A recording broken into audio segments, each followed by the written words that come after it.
talk to you about what we've learned in helping hundreds of thousands of people with BFRBs over the last 7 years. And to quote my friend, Dr. Claire McCain, who's sitting with us, BFRBs are a shame disorder. You eliminate the shame, you eliminate the disorder. And that is what we know how to do. So this talk is going to walk you through the mindset shifts that need to be made to eliminate that shame. And so it's not going to happen. You're not going to walk out of here and be like, boom, done. We are planting a seed, and that seed is going to grow, and you are going to grow into the person that you are meant to be. So, please work.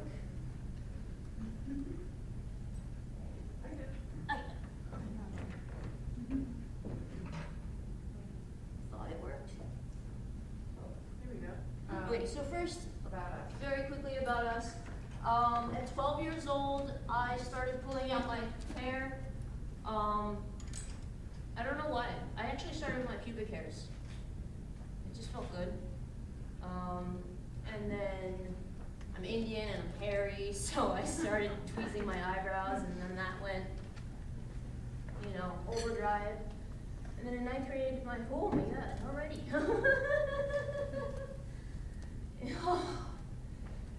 Everybody, let's take a deep breath. Take our shoulders out of our ears. And our feet are on the ground. All right, awesome. So you're in 9th grade. In 9th grade, my dad got sick with cancer, and it was all eyes on medical care. We didn't know anxiety, we didn't know mental health, we didn't know any of that shit. Sorry, I'm gonna curse a little bit. We didn't know to check on this 14-year-old kid and see how they're doing, or my sister who was 20 at the time. And so I pulled and I pulled and I pulled and I pulled, and I thought I was so messed up.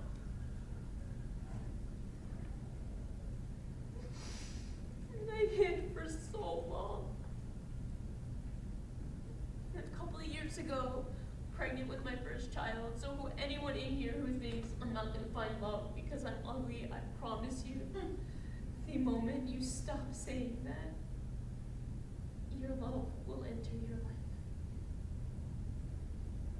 And we got married, and in sickness and health, I didn't tell him anything.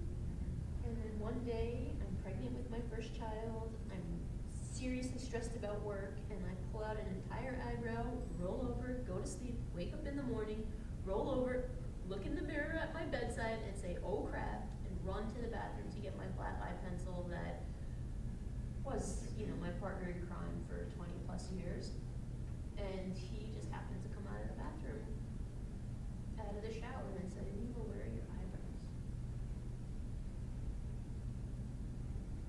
And I was a deer in headlights, but I finally told him, and he took to the internet, because at this point I at least knew what it was, but I learned what it was in my 20s, and again, like, in the early 2000s, 90s, mental health was not mental health, it was mental illness. It was straitjackets and padded rooms and, standing in line for these little paper cups with your pills, and that's what I knew of what mental anything was. And so, of course, you don't want anyone to know that you're pulling out your hair. But he met me with compassion, he met me with love, just as I hope many of your family is doing. And he took to the internet to better understand what it was and to understand why I didn't tell him. And why I didn't tell him was that big giant word, shame. And then one day we're sitting on the couch and I'm pulling while we're watching TV, and he gently grabs my hand, and that is our aha moment of, I wish I just had something that notified me that wasn't you, because I want to punch you. It's like being at the bar and the bartender cuts you off and like, you don't tell me what to do, 5 more drinks.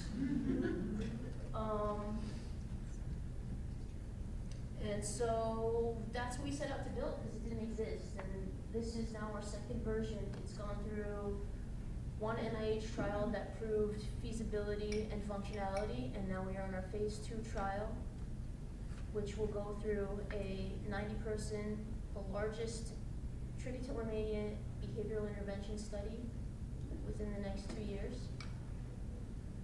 But I don't need numbers to know that this works.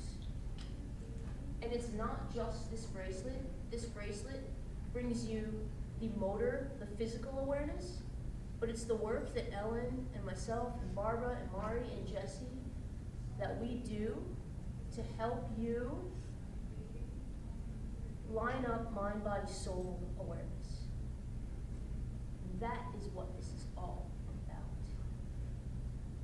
And so we are blessed to be doing this work because quite frankly, I shouldn't be here today.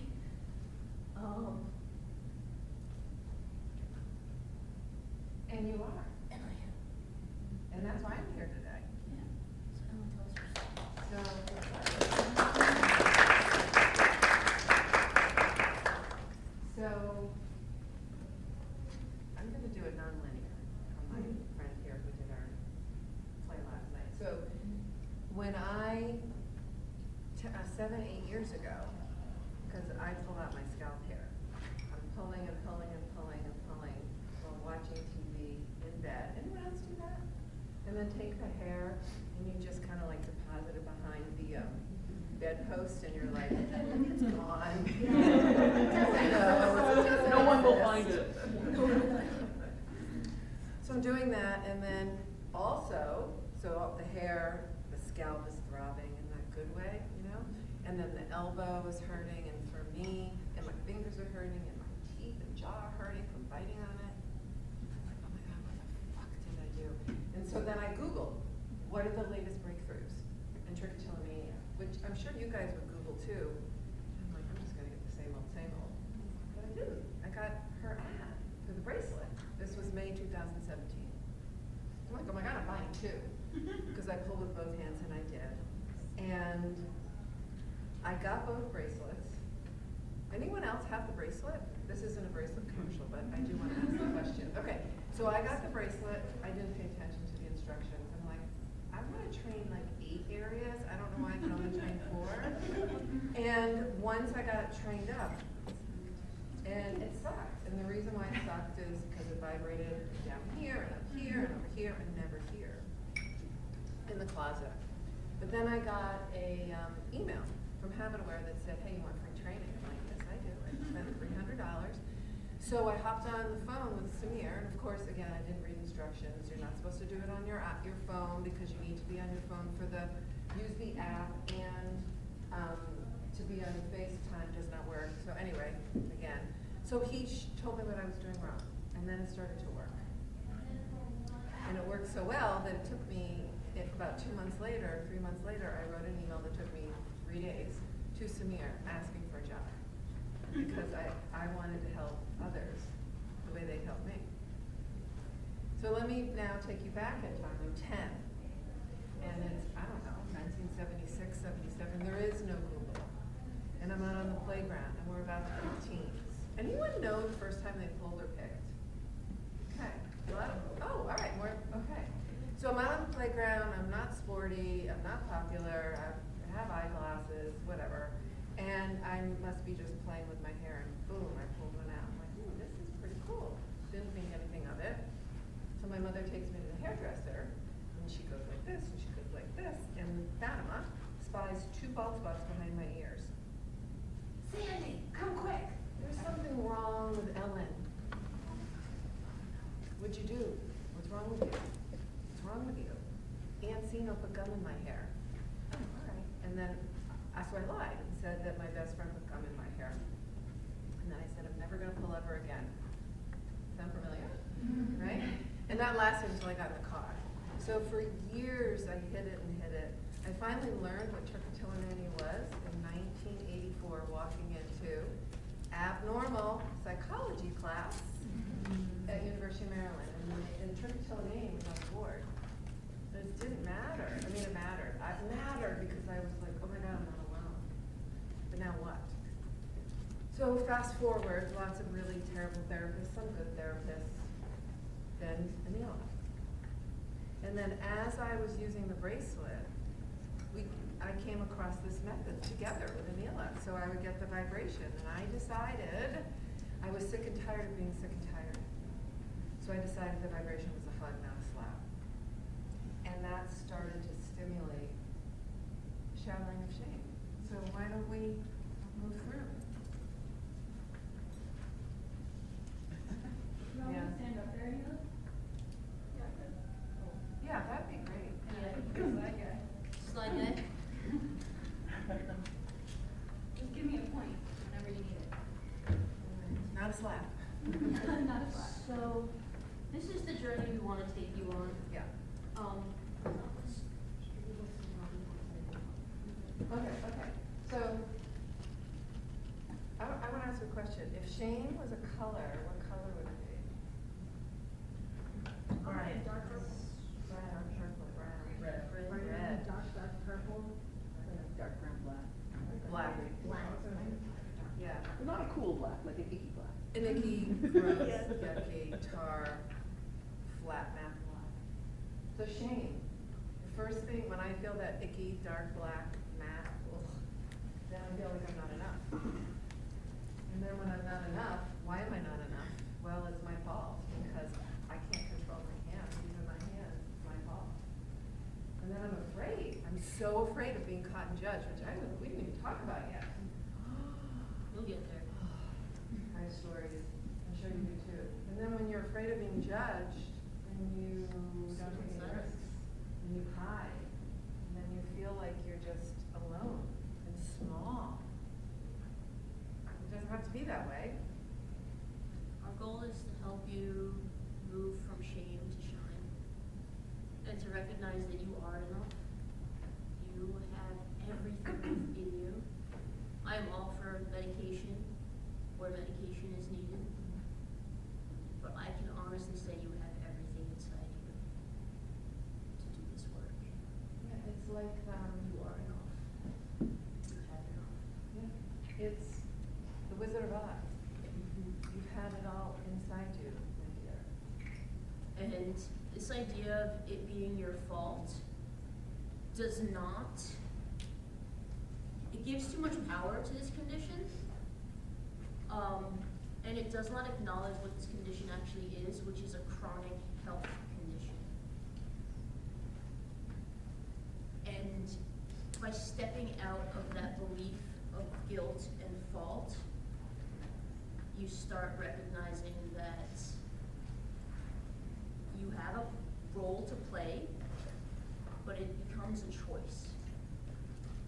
And then you start getting brave and you start taking action because you start meeting the right people to get you to understand what that next right action is. I think, Amaya, you said that yesterday, and that's just such a beautiful way to put it.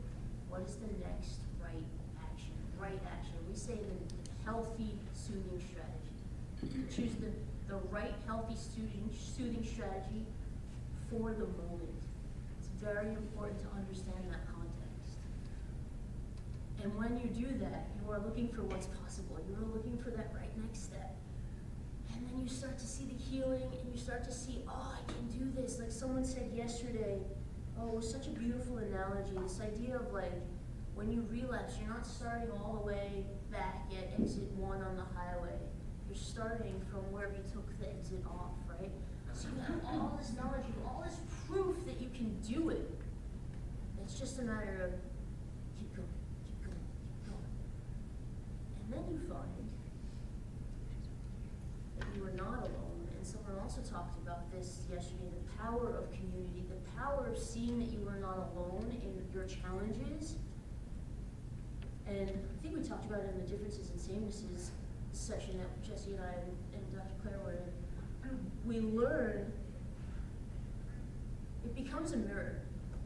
And we see this in our community, and I think it was someone in our community that said, our online community that said, this was a mirror. This was a reflection back. I thought, I was looking in a mirror that said all of these things every time I looked in the mirror. But when I came to the community, I saw people here. And it finally clicked for me that I am this too.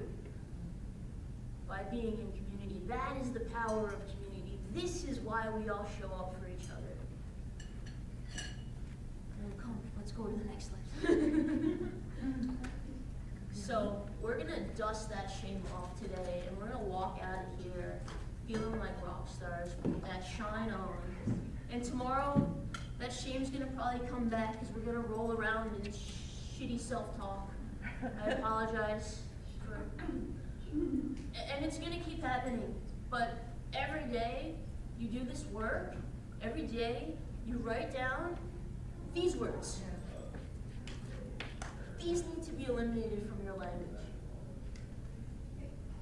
Because your brain wants to be right.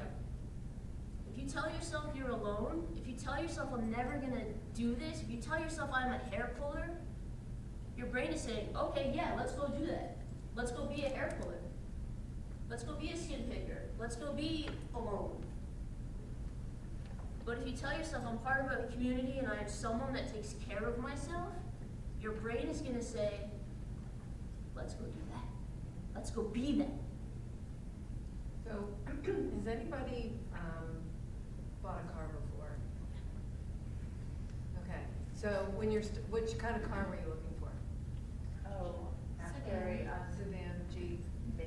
minivan. Okay, so let's say red Jeep.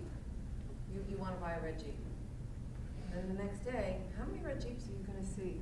Then you're like, oh my God, I can't buy a red Jeep. Everybody has a red Jeep. You see what you focus on.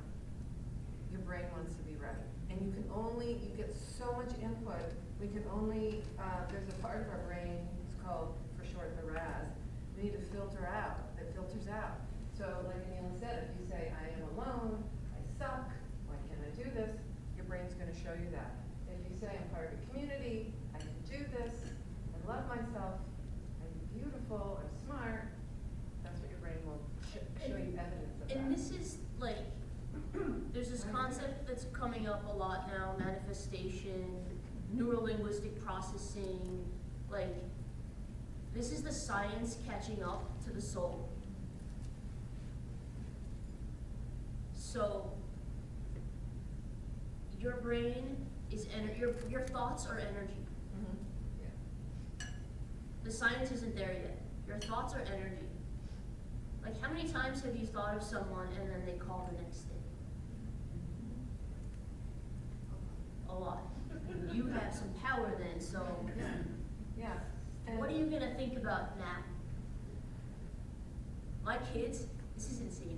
My older one was in kindergarten at the time, and he just kept saying, I wanna get in an accident. And I just kept being like, no, please don't breathe that into our lives. And my 2-year-old was like, yeah, let's get into an accident, Mama. You don't have any clue what that even means. And then you know what happened? I picked him up from school one day, made a left turn, and he couldn't drive. I made a left turn, and someone came out from the other lane and made a U-turn at the same time. And we got into a car accident. Yeah. And everyone was sick. Everyone was okay. Everyone was okay except for me because my neck got messed up. But it was actually beautiful. It actually, again, pain into purpose, that forced me to start seeing a chiropractor for my neck that then, like, it was magic.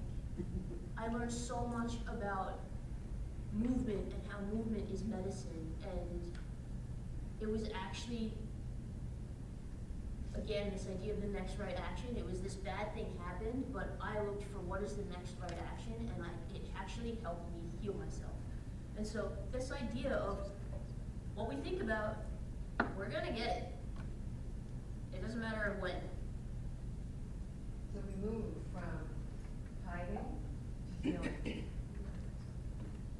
And then from I am afraid of being judged to I'm brave for taking action. I wanna go back a little. Oh, you wanna go back a little? Okay, just go a little back. bit. Cause let's think about, what does it mean to hide when we have a BFRB? Well, what do you use? Bandanas, hats, anything that can cover up makeup, things that make me look pretty or what's supposed to be what. feminine is. A lot of Avoiding living your fullest life, not going swimming, not Yep. going to parties, not Yep. going to sleepovers in high school. And so that keeps us from living life. And this idea of covering up, this idea of, and these things have their place, right? Hats, gloves, wigs, eyebrow pencils, they have their place in the process. But can we find a way to move past them, And to use them to use them?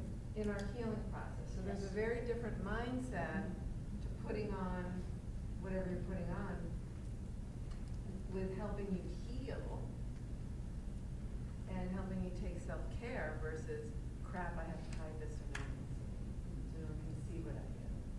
So that was, and I know after that session yesterday, I remember I spoke to a couple people, and it's not about hiding anything for me anymore. Like, I've always enjoyed makeup, but for a long time, it was like, okay, to make me look, quote, normal. There's no normal. But that was like the point of it. Now it's like, I like this because this is part of who I am. It's not, so it serves this different purpose. It's not hiding. Exactly, yeah. It's a different relationship with those same tools, but recognizing that they are tools and recognizing that, you know, I mean, even like the treatment professionals will recommend, like, use a hat to block or things like that, but that's the first step. That's the motor, that's the physical behavior change. You can get to a point where you're aligning mind, body, soul, and taking care of yourself such that you no longer need blockers like that. And you can also use blockers and revel in the success that you use the blocker versus, shit, I have to This use is this what I blocker. did. Exactly. And that becomes, which we'll talk about, a small success, which helps shatter that shame. What was that? Can you go backwards? Okay. So, I'm afraid of being judged. The guilt, the judgment, this is the fear. This is the fear that keeps us from talking to other people. This is the fear. This is the secret that we keep that is making us sick. We are so afraid that we're gonna get the same, I mean, we know what we get. Ew, that's gross. Why do you do that? Right? We have to find just that one person that we trust, that we can connect with, who can share with us what they're going through, and that you can share what you're going through, so that you start chipping away at the secret and start recognizing that just that soul act is brave. Like Becca told, you know, we heard last night, she told a friend in college, and then she told another, and then she told another. But she looked for the helpers, as Mr. Rogers says, right? She looked for the people that she knew she could trust. Like, I didn't even think I could trust my own husband. But he showed me I was wrong, right? He showed me that it was all in my head. And so that's like the bravest action you could take is to let one person.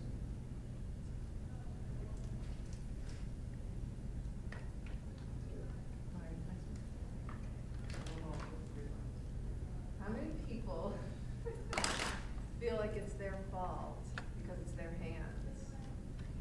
Yes, okay. Okay, so is it your fault that you wear eyeglasses? Oh, no, I get that it's not my fault. That is always been the feeling. Yeah. Yeah.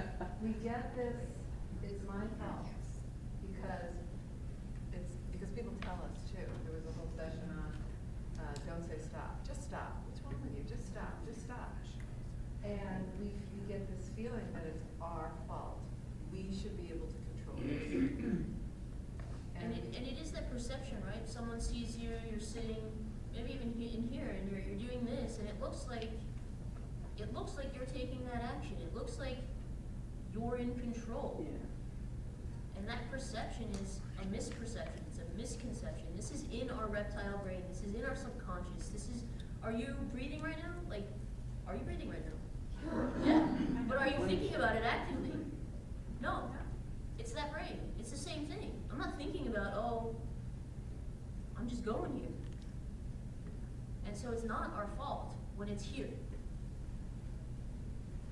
It is a chronic health condition.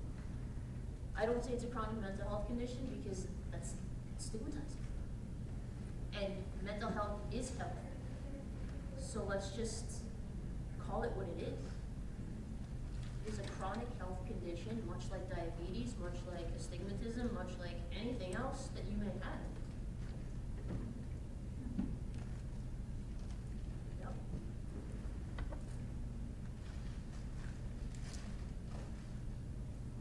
So then when we go from, it's my fault, then we feel like, oh my gosh, if I can't stop this, I can't do anything.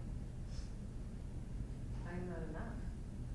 And I also know a lot of people who can do lots of things. Someone that was in our community was telling me, she always got A's in class. She's a rock star emergency room doctor.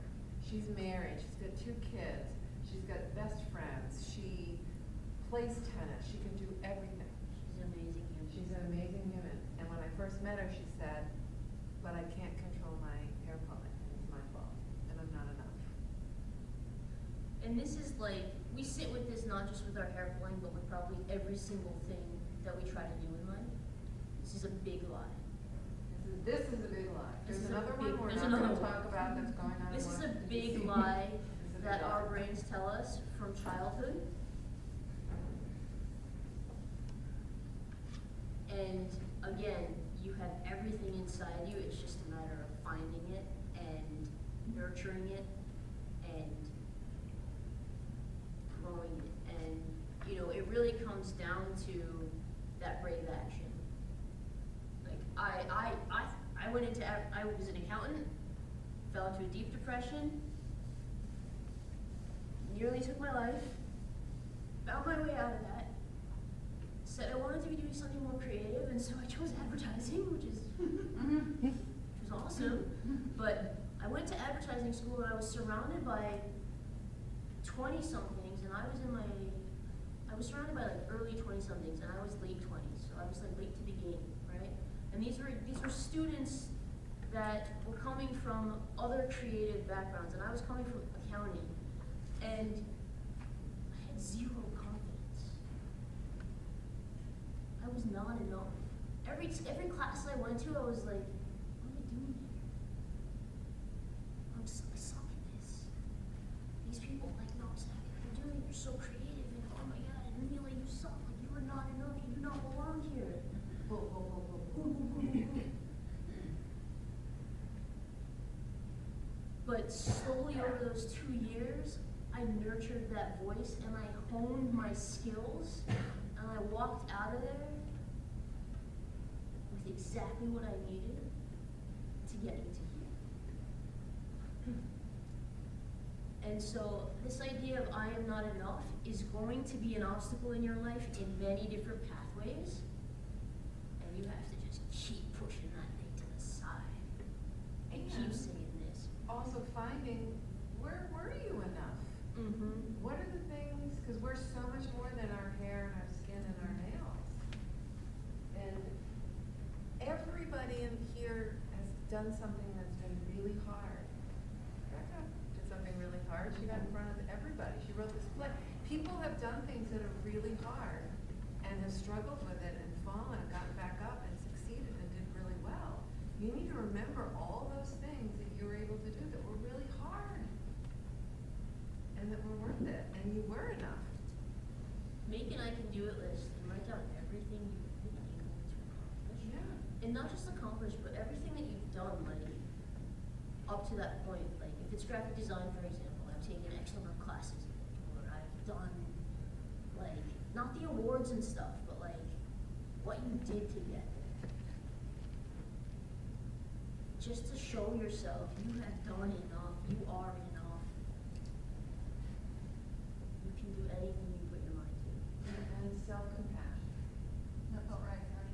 And I think this is the last thing.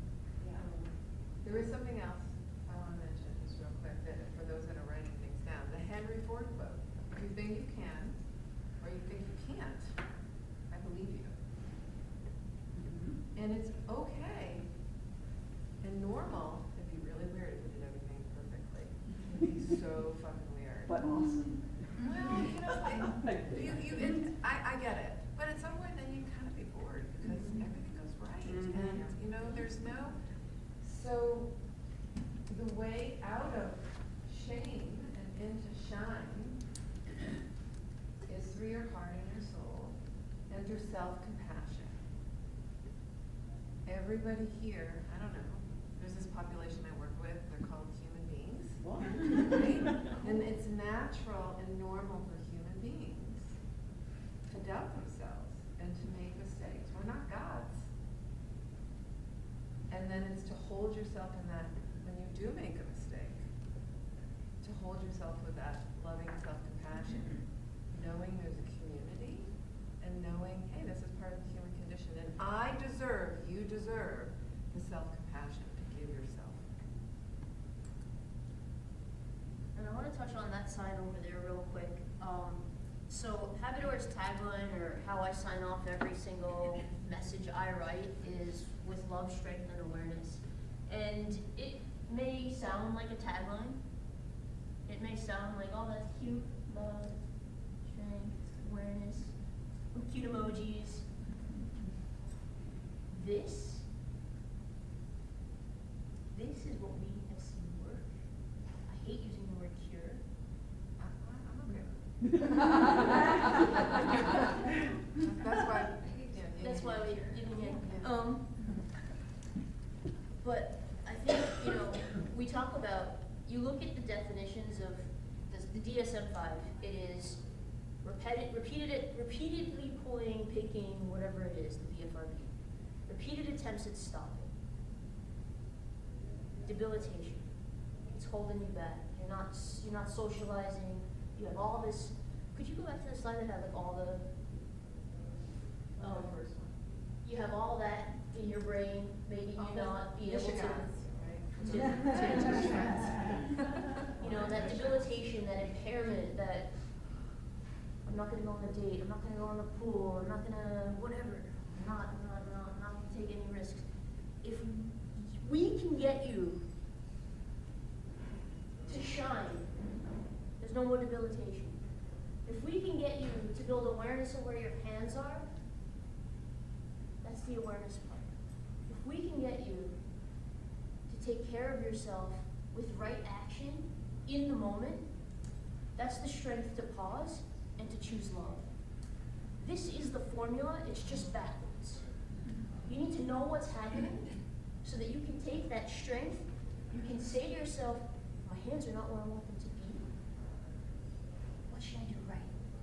What should I do right for myself? What is the next healthy action I can take? This is a self-soothing, serves a purpose, but it does not serve us well. And it is a big lie when we say, oh, it feels so good. It is a big lie.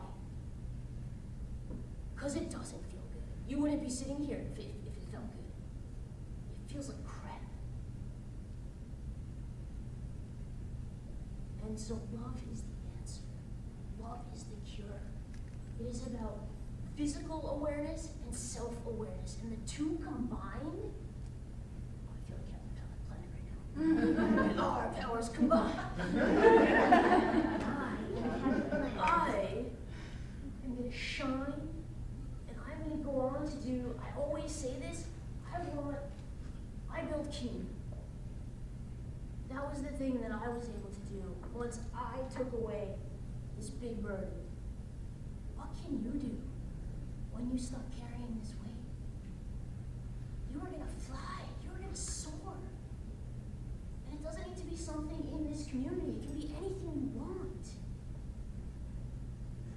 The world is like so ready for you to create something amazing. And we need so much more love in this world. But it starts here. You cannot love others if you hate yourself.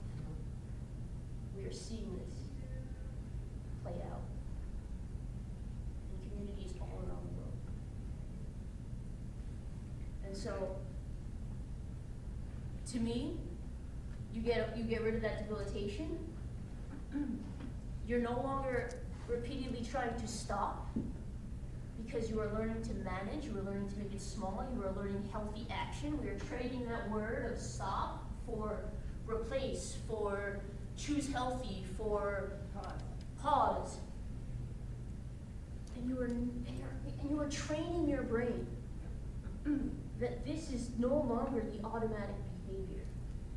You're looking for the red Jeep, right? So you want, what are you looking for? What do you want? And instead of what's wrong with me, What's right with me? what's right with me, but it also could be, what do I need What do I right need? now, right? So not what's wrong with me, what's bothering me, right? And it could be something really little, like it's freezing, Yeah. right? And it could be something really, really big, like I think I want a divorce. I mean, I don't want a No. divorce. You look calm, you look calm. But it could be something really big. It could also be something really exciting. There was someone in my Oh, yeah. support group who was getting married, moving, and getting a new job. And he started Oh, wow. picking out of control. So it, I had a coaching a little girl in Australia, and I asked her, when do you pick the most? And she said, it's when I'm playing board games with my sister. And then I asked her why, and she's like, because I'm winning. She was so excited. I said, yeah, okay, let's transfer that energy to, like, maybe you do a dance. I'm winning, whatever it is, but transfer that energy. But absolutely, right? Like they talk about anxiety, tiredness, boredom all the time, but anything that's getting us off our baseline, now we're off topic, but anything that's getting us off our baseline, we're right on topic actually. So, and that could be excitement, yeah. Oh, Ellen and I talked about this a little bit yesterday. So when I was a teenager, I didn't struggle with BFRB, but I had an eating disorder, and everything you just said 100% resonates, and I feel like if you just sub out the word, it feels the same to me. And I just want to share with everyone in this room that my moment of change was the day where I said, oh, great job. You didn't engage in that behavior blindly for the last 3 hours. You did it for 5 minutes, but oh my God, that was amazing. You are such a goddess. You are, yeah, like I did it a little bit, but I was like, a little bit is a lot of it. but like it was this huge, and I started being nice to myself. Yeah. Yes. And I'm not, Yes. I told Ruby, like, oh, you got so much inherited from me. You're so smart, so gorgeous, and brilliant, and oh, And hard on yourself. yeah, it's like intense perfectionism, and That's a whole nother you topic. know, and so like, again, different problem, but I think a parallel lane. So parallel. So Yeah, and my mom, God love her, my mom has a lot of really horrible things that come out of her mouth that are very unhelpful. But she also occasionally has a little pearl, and one of her little pearls to me was every cell in your body is listening to what your brain tells it. Yes. Oh, well, I'm experiencing Yes. that. Tell you Yeah. what. So- Again, that's manifestation. Louise Hay says that Yeah, she's so this it big really manifestation supports person. Your brain. what you guys are saying, but it's hard to do, but it changed that was my life changing point, and that was the beginning of the end for me. I appreciate you seeing the parallels to a different mental health condition. This formula transcends mental health. This formula is anything you want to achieve in life. Yeah. You can't change what you don't know is happening. If you are aware, if you are connected, if you have the strength to pause to choose the next right action, you want to be a doctor, you want to be a chef, whatever it is, and if you choose loving action, the universe is going to respond and going to open every single door for you. And it doesn't have to be, it can be big and small. So it can be, I want to be a chef, or I just want to get through the day, right? And I want to have a productive, I want to find laughter in my day. Absolutely. And it starts with that awareness of like, I rolled out of bed today, panic attack mode. And yeah, I know. This is what happens when we get together. One All right. more tiny thing I just want to share from my own experience. It's a little bit from like a 12-step program, but it ties to something someone said yesterday also in the session. It was too overwhelming for me to say I'm never going to do this ever again in my life because then I'm just going to fail. I was That's setting right. myself up for failure. Well, that goes back to it's a chronic it small. Yeah, and I made it so small that I didn't even say I'm not doing this at all today. When I would get sort of to the precipice of an action I didn't want to do, I would say, you know, an unhealthy coping strategy, I'd say, you know, I don't need to do this right now. Mhm. I don't actually have to even promise myself that I'm gonna get to midnight, you know, without this, but I actually have enough that I can make a different, I can choose something different just right now for the next 2 minutes. And again, that was really helpful for me. Yeah, there's another one too to say, and then I know we'll move on, is, you know what, I wanna do this, I really, really, really wanna do this, but and I can, I'll just do it later. And then you don't do it now, and sometimes later never happens. But yeah, is anyone in this room like always 100% happy, never ever had a bad day? Right, that's impossible. Parents, who's a parent in this room? Okay, I'm sure you say, because I'm a parent too, I'm not gonna yell at my kids ever again. That's impossible, I'm never gonna be late for pickup. That's impossible. But we can work on managing yelling less. We can work on managing being on time, and then doing the next right action.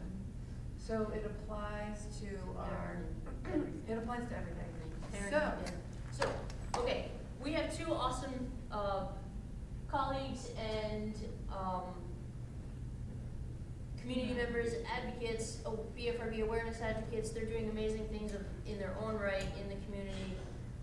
They've gone through their own healing journeys, as we are all still on that path. I'd love for Jesse and Barbara to come on up, share your stories, and we're good 5 to 10 minutes each. Let's just, I mean, whatever you feel comfortable with, and then we'll open it up for questions and discussion until they can decide. Okay. Yeah, all right, let's sit down. I can't sit down. I'll sit too, Jesse, let's get close. I'll sit here.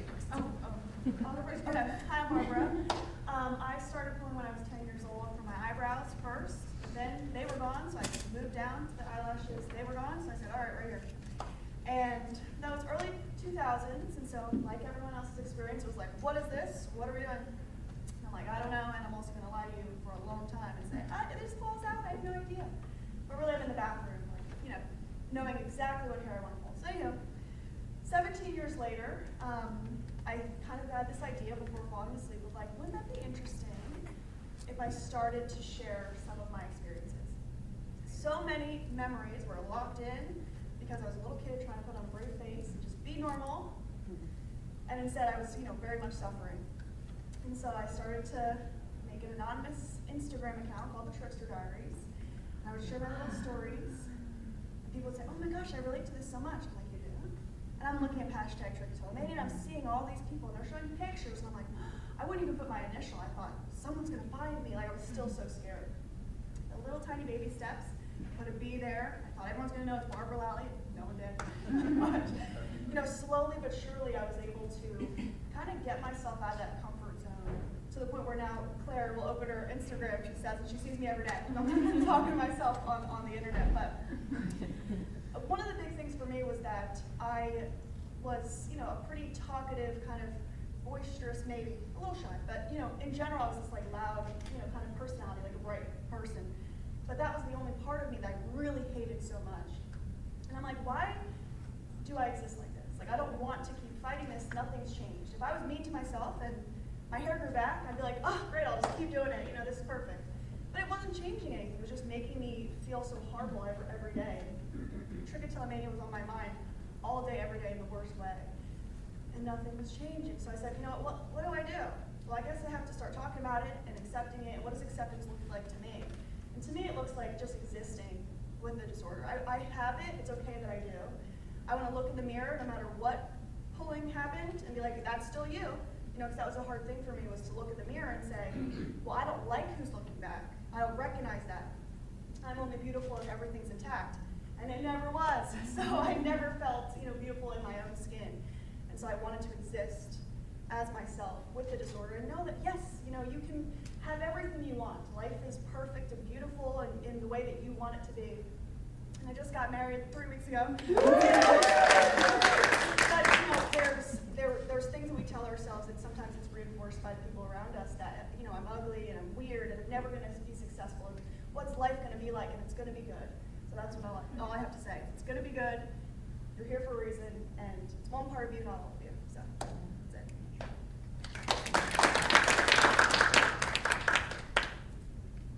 Okay.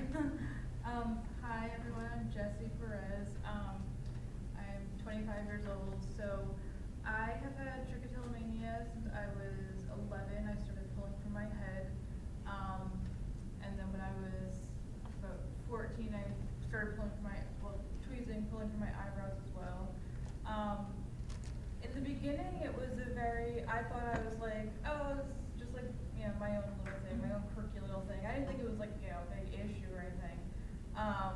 And one day I came home from school, and my mom was like, oh, I saw it was like True Life, one of those like fabricated, over-exaggerated, dramatic reality TV shows of like this woman who pulled her hair out. And my mom was like, oh, this is called trichotillomania. And she like printed out, I don't think she found, we didn't even find TLC back then, but she printed out, like from like the Mayo Clinic, whatever, very clinical, medical like that. But I was like, wow, okay, so I guess I'm not the only person who does this, cool. But it wasn't really, it didn't really affect my life that much. I started like beginning of middle school, and I was lucky. I had naturally like very beautiful, thick, full, curly hair, and I was like known for my beautiful curls, right? And even though I was pulling, it wasn't really that big of a deal for me. Like I didn't really affect my life, that like debilitation, that distress, until I started high school when I was 14, and there was just stuff going on at home with like, my sister was in the hospital, she had a suicide attempt, and just the stress of, starting high school, all that. And my pulling had spiked, and for the first time, I developed bald spots in a very short amount of time. Developed like, baseball size ball swelling right smack top of my head. And so that, in a very short amount of time, I went from having, the full, thick, curly hair that like I gradually thinned out from pulling over the years, but it was like significant in a short amount of time. And I struggled so much with the shame. Like it was really like an identity crisis. Like I was living like a double life. I've always been, on the more introverted side to begin with. I had like very, very few friends. I did not want to do anything. Like I was a dancer for 12 years, and then like shortly when I was 15, it just was I quit dance. Like there was so much that I missed out on because living in that shame of hiding myself. And in the beginning, like I didn't even leave my bedroom, going downstairs, like first thing waking up and drawing on my eyebrows. Like I couldn't even I didn't even let my my own mom, my own family see what I looked like. And like I remember there was one time when I was 14, towards the beginning of when I first started getting bald spots, and I'd wear like comb overs and clips and ponytails, like very strategically placed. And I was sitting in the living room on the floor while my mom was above me on the couch. And at that point, she'd never seen how bad it actually had gotten. And I thought I was covered up enough with the ponytail. And next thing you know, she starts feeling around my head, sees the big bald spot, flips out, crying. She's like this, she said, I told me I looked like a cancer patient. And I've always been close with my mom, but to hear that from your own mother, like, and I forgive her now. But at the time, it was just, she didn't know what to do. So I found TLC when I was in like 2013, so shortly after I developed bald and everything. And we attended our first conference 2 years later in 2015. I was 16 years old, and at that point, I was still struggling a lot with the drawing on my eyebrows every day, and the hair, all that coming out. But it got to the point where I was able to at least leave my bedroom in the morning and let my family see me without, in my natural state. But like I said, always been very, introverted, kept to myself, like all that. And so going to the conference, and we knew about it for a couple years, and I finally get to go. I was so excited to, meet other people and make friends, but I was so nervous too. I was literally like, I don't know if anyone here who knew me back then, but I was so withdrawn. I clung to my mom. I was 16, but I saved my mom for most of the time, like all the meals and stuff, while all the other teens, were hanging out with each other. And then by the last day, I was hanging out with everyone else,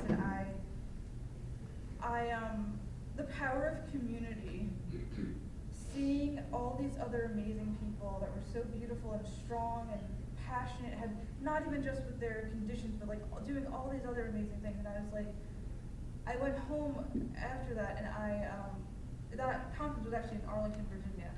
So it's kind of a full circle moment. Anyway, I remember the next day my mom and I stayed an extra night, and it was April. It was so beautiful. The weather was perfect, and I went out. We were exploring DC sightseeing without my bald spots covered for the first time in my life, and I felt the wind in my hair, and for the first time I felt free. And I decided from that point on that I didn't want to hide anymore. I made a post on social media and everything, and I was met with overwhelming support, my family, friends, school acquaintances, classmates, and everything, and meeting all these amazing people and realizing why am I judging myself so harshly, holding myself to these such high standards, saying I'm ugly, I'm worthless, all of that, there's something wrong with me, when I didn't see there was anything wrong with these other people. So shortly after that, though, I still wasn't quite ready to fully come out of hiding with the physical effects. So I got a hairpiece from a hair club for kids, it's a charity that provides free for under 18, high quality custom wig, and I had it glued on for a year, and it looked totally natural. I felt myself again, but I realized deep down. So I attended my second conference a year later, and that was meeting more people, and I got a little bit more out of my shell that year. And I decided I really don't want to hide. I don't want to live. It was my senior year of high school, and I was I don't want to enter adulthood and live the rest of my life covering up who I am every single day, that double life. And so literally the day before my last day of high school, I decided to stop wearing the hairpiece, and I cut my hair short, and then the day before my last day of high school, I shaved my head. And I went to my high school prom and graduation with a shaved head. And and then a year later I stopped throwing my eyebrows on as well. I have not had eyebrows for well over 5 years, and I don't care anymore. I don't draw them on at all anymore and stuff like that. I did eventually start throwing my hair back from shaving my head, and I've had it's not linear, Becca's play is that. It's not a linear thing. It's not a one and done thing. I believe I say I'm in recovery, but that doesn't mean that I'm cured. That doesn't mean that I still pull my hair every single day, but yet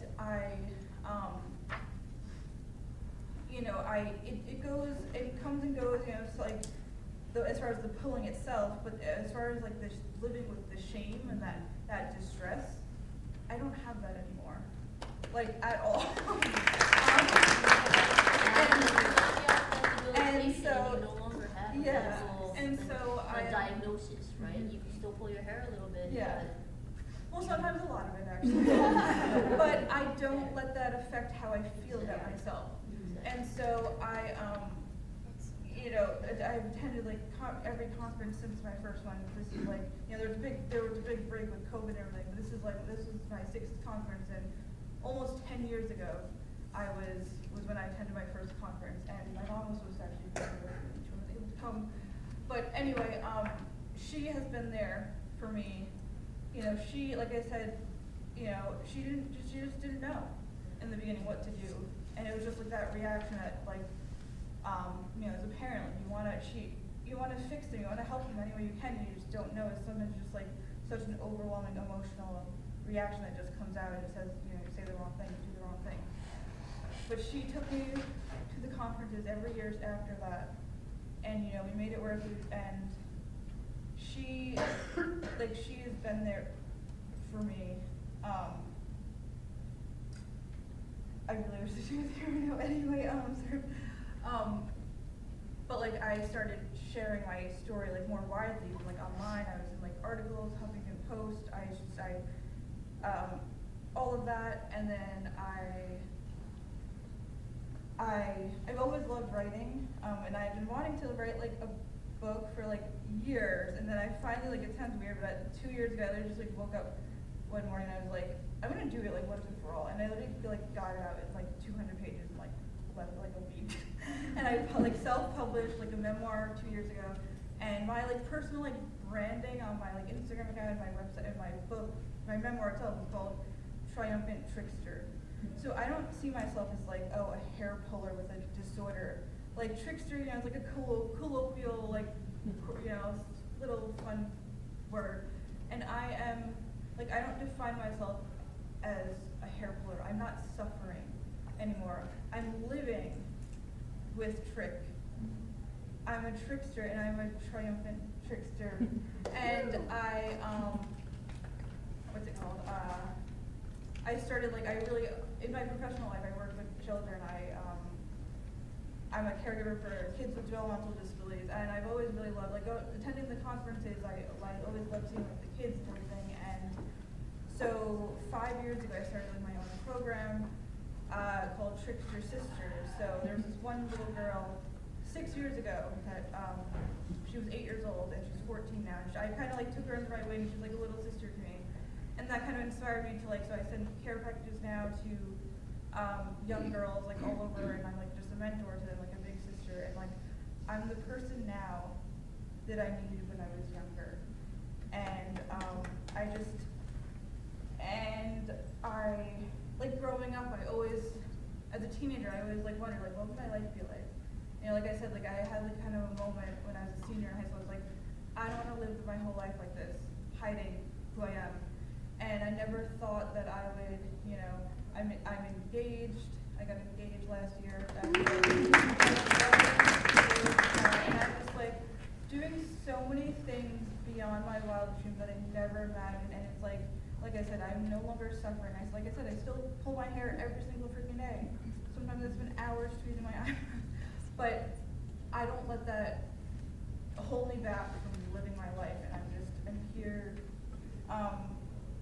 And it's just, I personally still do consider trick a big part of my identity, but it's not, I'm a hair puller, I'm suffering, there's something wrong with me.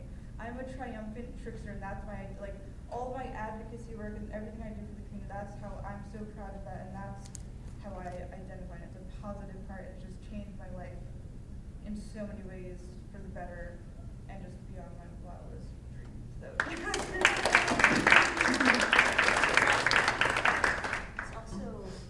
Testament to recovery looks different for everyone.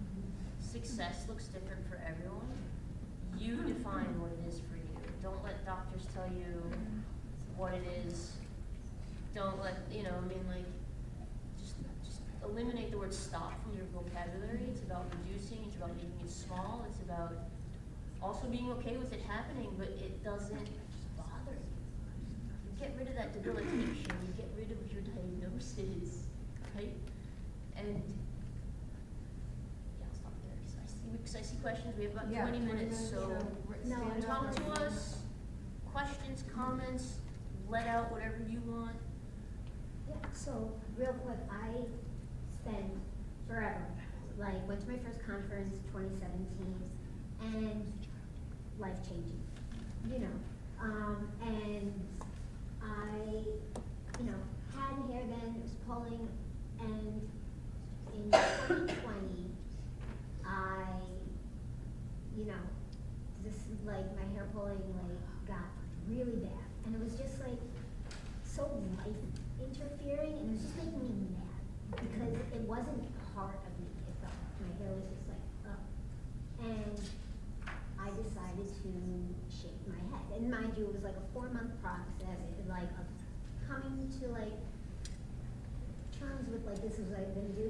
The moment I did it, and mind you, this is not for everyone. This is what it was for me.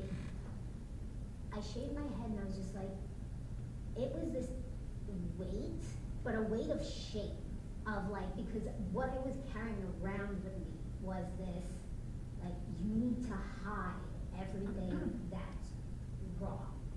And do I still pull? Yes. But does it, like Jesse was saying, like, is it like this, oh my God, like, you were doing this, you're such a bad person, you were this, you were that. It's not that. It's like, all right, okay, I'm gonna continue with my day. I'm not this bad person or anything like that.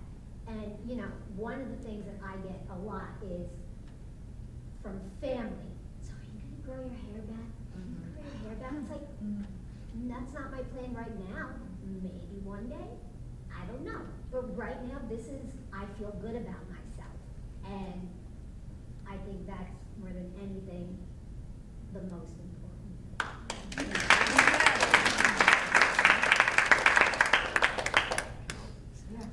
I'm so grateful for this panel. This is our first conference. I'm here with my amazing daughter, Sivan, who's 11. This is why we're here. This is why we're here. I'm so grateful for this panel with lived experience. So my question to you amazing humans up there, what does good care look like? And I'm not talking about from a clinical perspective, right? This is like clinicians, parents, community, self-advocacy, but I would love to hear from each of you of like what good care, how you would define that for yourself. You mean good self-care? Everything, including self-care for sure, yeah. I think so first. Well, like I mentioned, I work in my professional life as a literally a caregiver for kids with developmental disabilities. My main client is like a 15-year-old girl who's like nonverbal autism. And I started working with her when I was 10, and then I also care for a 14-year-old boy with cerebral palsy. And it's like quite literally caring for other people as my job. I feel like I'm caring for myself as well. It's just such a rewarding, fulfilling thing, and that kind of helps me like put things in perspective and try to like taking care of myself as well. And like I personally kind of take care of myself by putting it out there to other people and caring for other people and helping other people. And that helps me feel not in like a self-righteous way, feel good about myself, but just knowing that I'm making that impact on other people. So that, yeah. I think for me, it's not hiding anymore, getting out of the bedroom, you know, and actually speaking and looking for the people that I can trust. I'm speaking to the people that love me, that I know love me, that will support me. Because you're in your head, oh, I shouldn't say anything, It's okay to reach out. Do it. You better be reaching out. You know, that's how we have to get better. And so, good care looks like vocalizing how I feel. Even if I'm saying all these nasty things, say them out loud so it kind of shocks me and say, wait, why am I saying that about myself? You know, trying that positive self-talk, reaching out to parents, friends, teachers, anybody. That's what good care is. The community is the best part. That's what really, really healed me and can heal many other people. This is why we're all here, right? To reach other people and to understand that our experience isn't that unique. Yeah, we have some uniqueness, but you know, we're here together. So to me, it's speaking up, it's understanding and changing my view. I don't have to hide. I actually have to look and seek out what I want, and it'll be, you know, it'll get better from there. Are you ready to take notes? It's being recorded, so like I'm in this video. Well, the mic's not I'll here, take so notes I don't know later. about that thing. But, okay. What I've seen over the last 24 hours is we are very focused on the hand moves to the body and what do we do. That is the physical behavior, okay? This is a two-part process. So yes, we want to get control of the behavior in real time, in the moment. But your question about care is so much more than this little window. It is about the lifestyle changes that we need to make, and it takes a holistic approach. And people don't like that word because I don't think they understand what it means. Holistic simply means you are looking at your nutrition, you are looking at your sleep, you are looking at movement. If you're sitting on the couch all day long eating potato chips, and then at 2 in the morning you're sitting there and you're pulling out all your hair, I can tell you why it's happening. And so it's about these lifestyle changes, it's about these mindset shifts. Like how Ellen said, this bracelet that I'm wearing, it's buzzing, it can be annoying, and you can wanna throw it across the room, and you can wanna curse Anila and Ellen and Samir and John and Kirk and all of us, or you can say, this is my hug on my wrist, and this is Anila and John and Ellen and Samir and Barbara and Jesse saying, we love you, you got this. And it's what you do with that vibration, that next right action in real time, plus what you're doing all day long. What you're telling yourself, what you're putting, we like to say what you're feeding yourself, not just the food, but the content you're consuming. I don't watch TV anymore because it finally clicked for me that my husband loves to watch these like anxiety-ridden dramas. And I'm sitting there pulling out my eyebrows, and he needs me to watch them because he's like, can you explain it to me? Yeah. And I'm like, he's like the smartest man on earth, but like, when it comes to a TV show,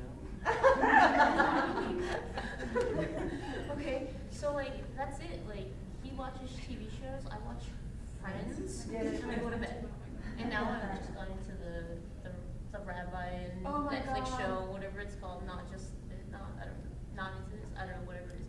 Anyway, there's a new show that she's Really turned me great. on to. Oh, it's so good. Um, We'll talk about that later. Right, so it's about what you're feeding your brain, and that's your thoughts, that's Nobody your, wants that's your Sorry. content. Nobody wants it. So we're really missing, with Cone B and with HRT, we're so focused on the in the moment, and we're not answering that in the moment even in the right way. Like, make a fist. Make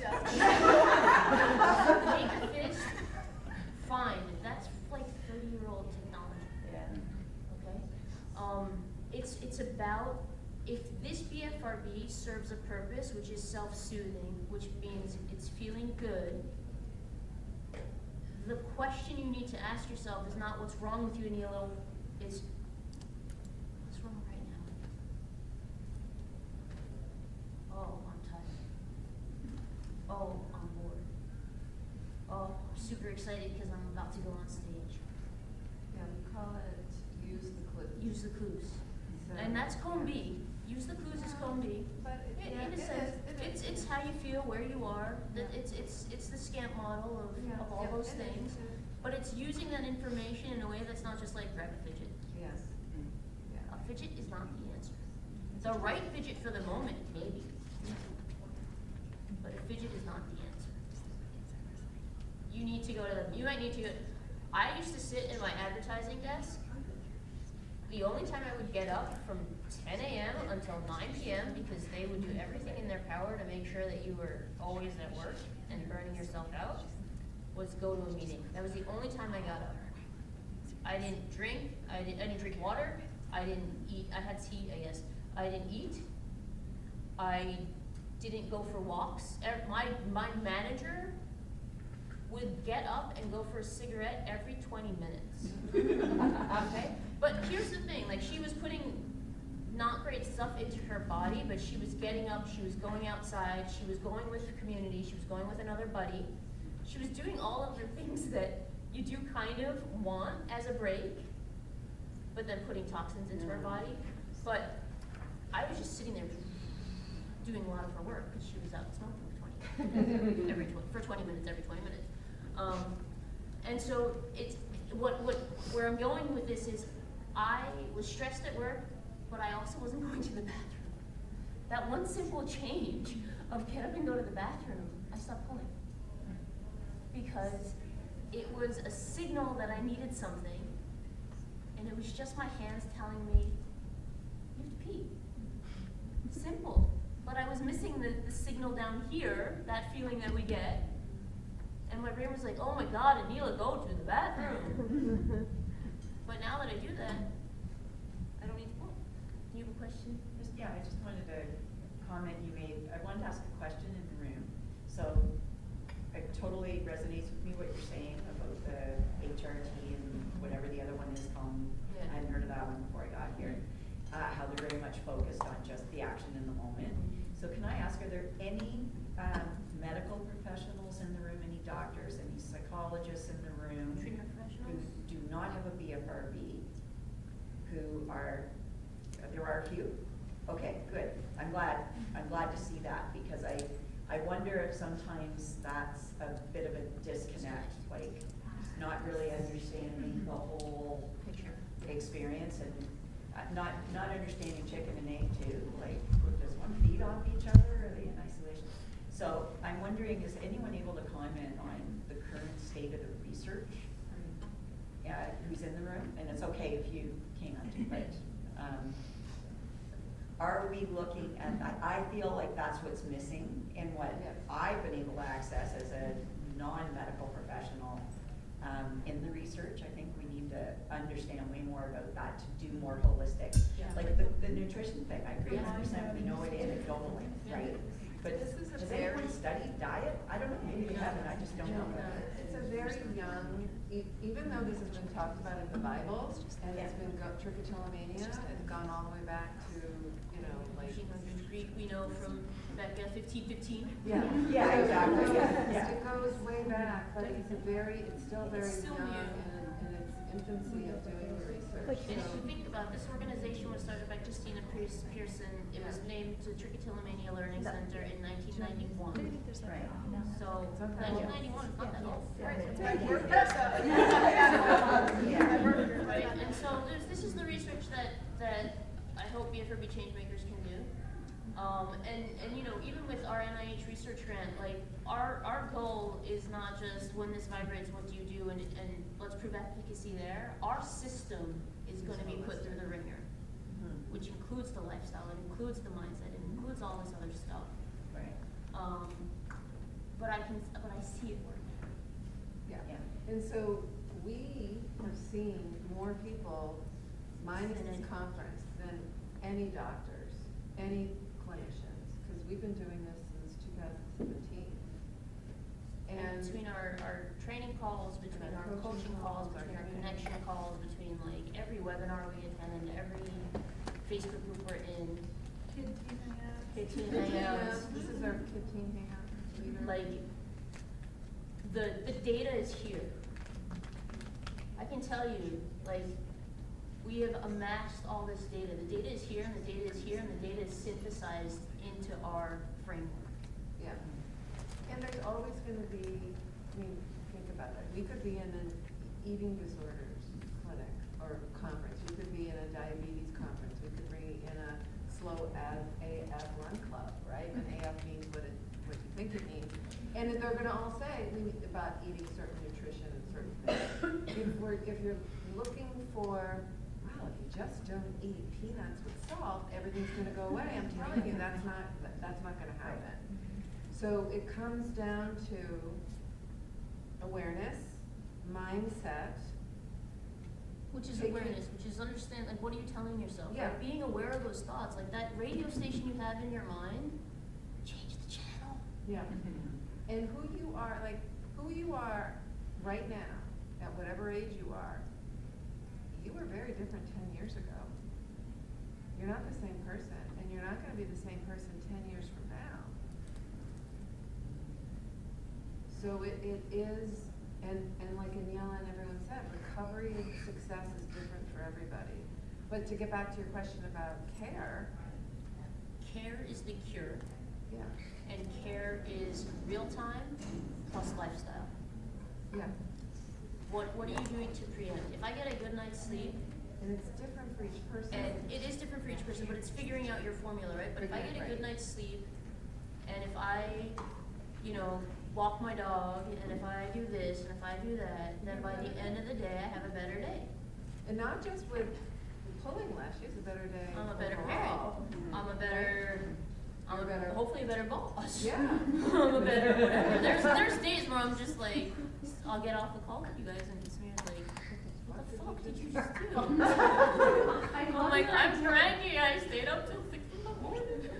But what you said about a care formula that is individualized, Yeah, I think is so powerful, cause I That's feel what like I I do. straddle like training, like clinician in training, parent Yeah. advocate, but like that part is gold. Yeah, Yeah, and that's what we your do with our role- peer coaching. That's the first thing we do is tell us what's your situation. Yeah. And And your then role let's as a brainstorm. parent is very different than your daughter's role, and Yeah. who's in charge. Yeah. But Oh, your yeah. question. Yes. Hi everyone. Good morning. My name is Jennifer. This is my first conference from Ecuador. Thank you. Uh, my question is, what happened if this happened in the moments that I enjoy on the things that I like? For example, I love movies. I love horror movies. I love mystery movies. Yeah. And I prefer to go to the cinema when they, when it's the first time that they project a movie. I prefer that because when I'm on my bed, on my sofa, watching that happen, and it's like I love movie and I want to see the movie and understand the movie, but this is happening at the same time. And it's like you say, a double life. It's like a part of me is watching the movie and the other part is doing this. Yeah. So it's something that I would like to know, that I love movies. You don't want to Yeah. give it I up. love You don't It's, and it's what. not about giving up what you love. Like that kid, that child that loves playing games with their sibling, and it's exciting for them. The board games. It's about setting yourself up for success. So if you know you love movies, and you know that you're gonna drink, I don't know what it's like where you live, but in America you get a small soda and it's this big, and you get a small popcorn and it's this big. And I swear, I've eaten the entire tub that was the entire extra large that was meant for 4 people, because you're just sitting there like, right? And so, it's about setting yourself up for success. So if, again, like in those examples, maybe the caffeine, skip. Maybe the sugar, skip. Maybe that's where you do bring in a fidget toy so that you have something to pull at while you're watching your horror film, right? Because you are raising your anxiety levels in that moment, and that's exciting and that's fun and it's interesting. But set yourself up for success, and so it's knowing where are the moments where I'm not, where I'm pulling, where I'm picking, where I'm nail biting, and understanding the scenario so that you can create that management system for yourself. Yes, and so I worked with someone, that rockstar doctor. the rockstar doctor. She said, I love to read at night, I pull at night, you can't tell me I can't read. I'm like, I'm not gonna tell you you can't read. You can certainly read, but let's make reading work for you, right? Without trying to reduce the pulling. And what she discovered is, one, she pulled with one hand more than the other, so that was great, because then she could hold the book with one. But she also realized that when she began pulling, it's because she was tired. So she would read, she just would read a little bit less and then put the book away. For me, TV, huge, big one, all the time. Movies, same thing. So I don't want to give them up. So for me, I would have a nail file that I would just touch and hold. And I would have different things in my hands because I knew I wanted to watch it. And if I'm watching at home, I have a limit for myself too. Where if I watch and I'm going up 3 times, that's it, TV goes off because I can't do it. We're not saying eliminate those things. Anila wants to eliminate the TV. I choose to, yeah, chooses because to. You don't have to choose to it doesn't bring me joy the way Right. it brings you joy. It brings me more anxiety, it brings me more intrusive thoughts, it does different things for me, right? So for me, I read, or right? So I didn't know there was another question on this side, unless it was in mine, okay, all right, catch related. Are we? Yeah, we're done. Okay. 10:30. Any other questions, or come find us, we're still here. We've got a table in the main room. We got a table in the main room. You can come learn about BFRB Changemakers, which is a nonprofit that we've started centered on lived experience. And gonna be doing some cool stuff in 2025. So yeah, thank you for coming. Backwards. It's the awareness to summon the strength to choose love in everything you do.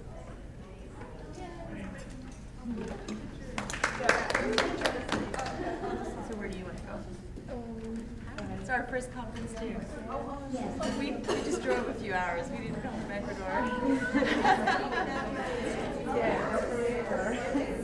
It's a long trip. I arrived yesterday and I go to the boarding the afternoon. Oh, wow. Yes, so I'm here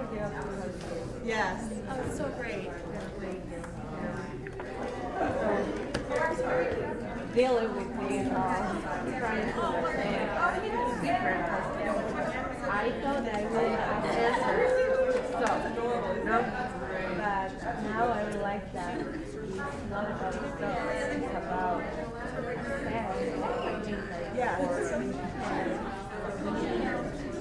Try to be better enough time that understanding part of you. That is something that you I think that my life is very different. It's great, yeah. Safe trip back.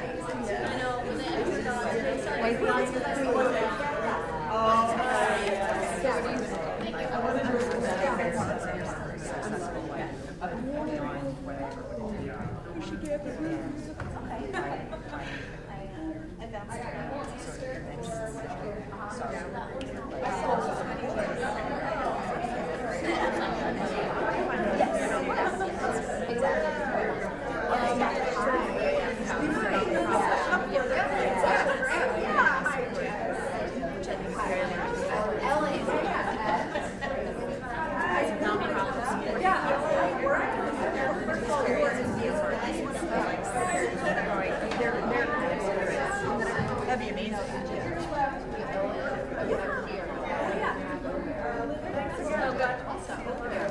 My daughter, my oldest, youngest, went to what? Oh, the summer school. I was not even know spicy kids. They're all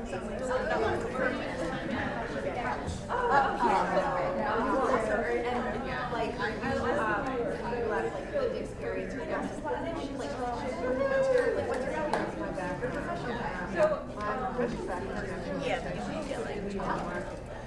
which is great.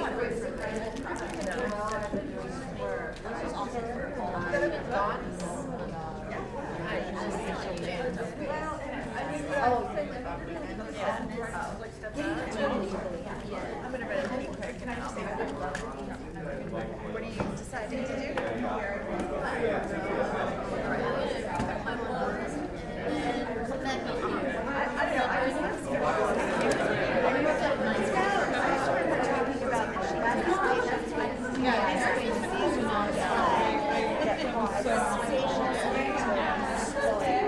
It was so much fun.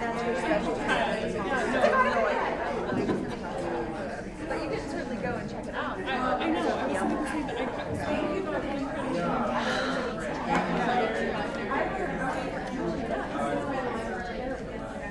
I'm sure you could go.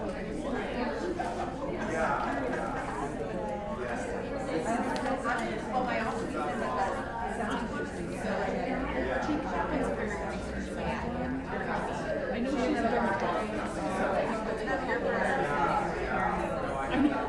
me and Kelsey were I might do a round. Oh wait, before you go, can you give me Please take it. Thank you.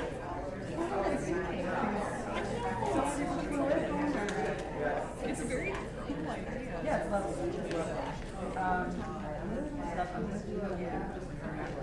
Sure, absolutely. Totally. It's so like that. Yeah, so I'd say it's modulation. Like it's not too much or too little. Exactly.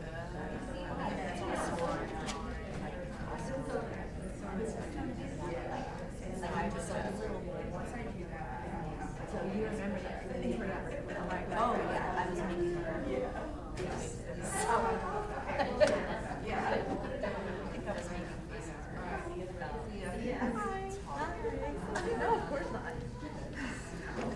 Your mom, right? Yeah. Of course.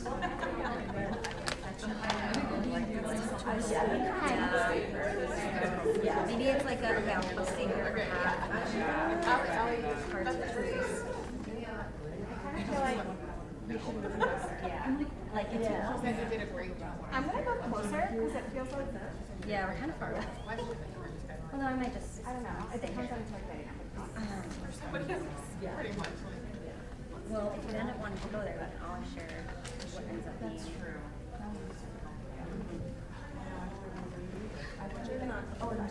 Yeah. I like, don't know if you collected stuff I said. No, don't. The orange thing, I have an orange. Okay. That's the only thing I care about. But there may be more things. I actually remember.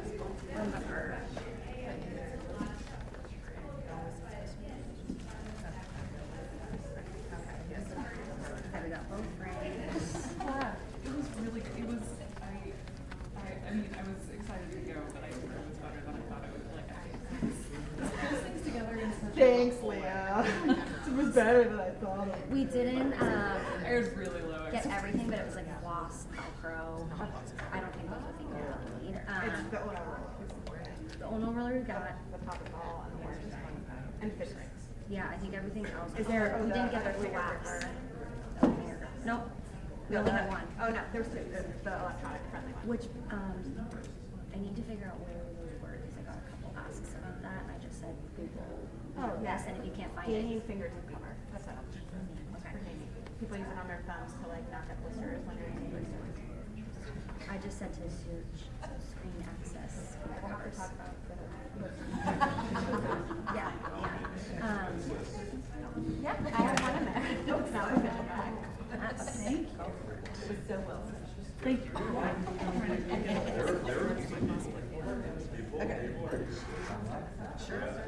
It's basically the same thing. Yes. Yeah, I think the other items are easily replaceable.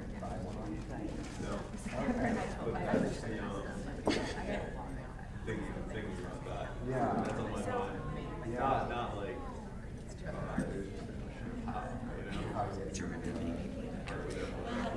Okay.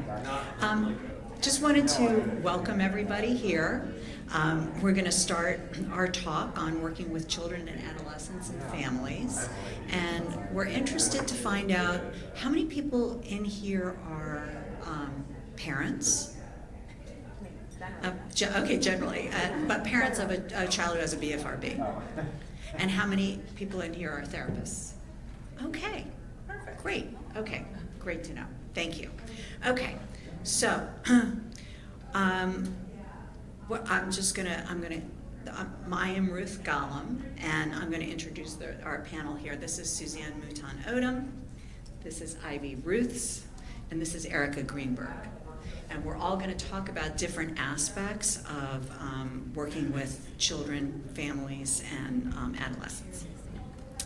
So some of this is going to be repetition, but just want to remind you, just in general, what are BFRBs? Again, that's the big umbrella of body-focused repetitive behaviors. We've got trichotillomania or hair pulling, excoriation disorder or skin picking, onychophagia or nail biting, compulsive nose picking, compulsive biting the inside of the cheek, biting the lip or picking at it, picking at cuticles or nails, or any other repetitive behavior, picking behavior.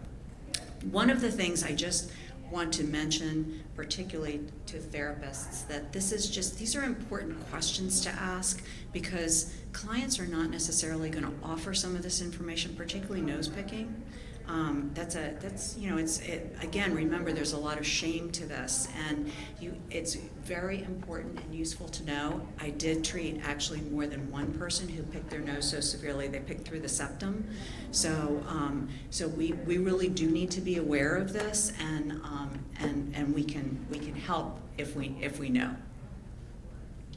So the prevalence, this is a bit of a repetition. We've talked about this before, but I'm just going to go through this. To be honest, we don't have great prevalence data. The prevalence data now is 2 to 5%. We really suspect that it's more than that, but that's what we assume at this moment based on the data that we have.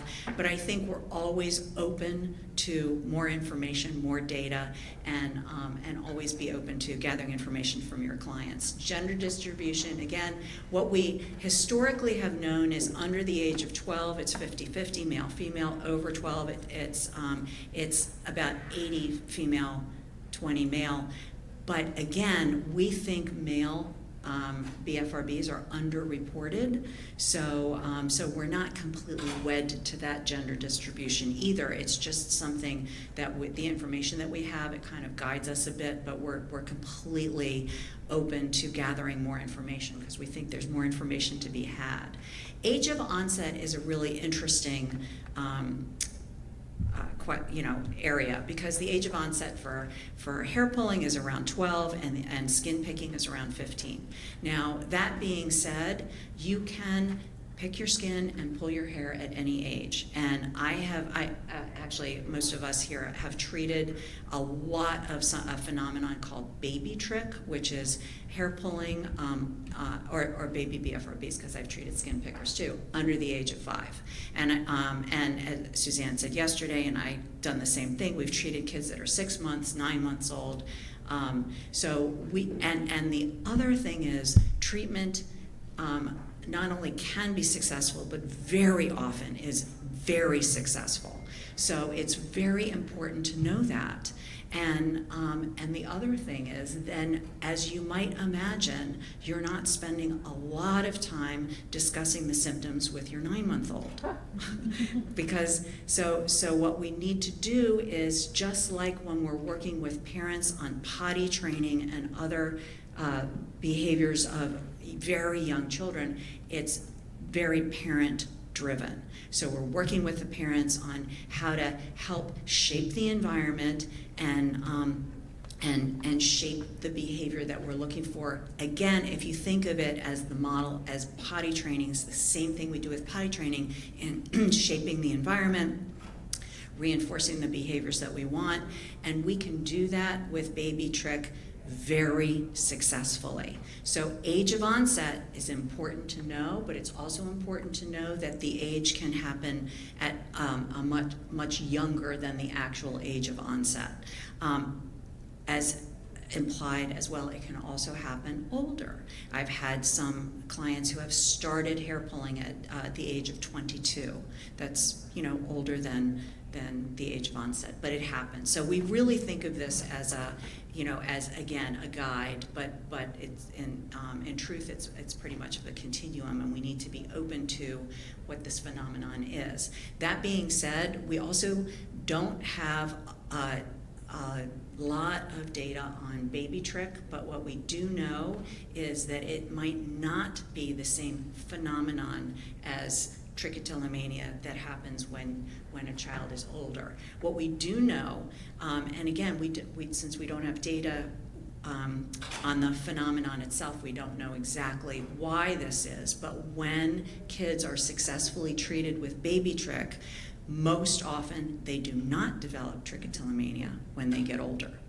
So that is useful to know as well. So just keep those things in mind. What's the role of genetics? We really think of this as there's a genetic predisposition. As we talked about yesterday, there's a constellation of disorders that are related. The OCD disorders are related to hair pulling, skin picking, BFRBs. We think of them as kind of distant cousins. So when you look at the family tree, you are likely to see somebody else in the family who may have either another BFRB for sure, or also may have OCD, and we have to. That's where the genetic loading comes in. You also may not know this because Great Uncle Phil did not pass down the information that he was a nail biter, because it just wasn't that important. So you may not know that. Comorbidities. One of the things we do want to pay attention to is what comorbidities exist. One of the things to just keep in mind with baby trick, they often have 0 comorbidities. So keep that in mind. With little ones, they have 0 comorbidities. As kids get older, comorbidities do exist. We look for ADHD, we look for anxiety disorders, we look at depression. One of the things we do not know is, are those comorbidities a result of having the BFRB during period of time, particularly developmental, and how it affects a person's emotional growth, or is it something that would have existed anyway without the BFRB. And we don't know that, but what we do want to do is, obviously, we want to be aware, and we want to make sure we're not missing anything, and we are therapists, so we treat it all.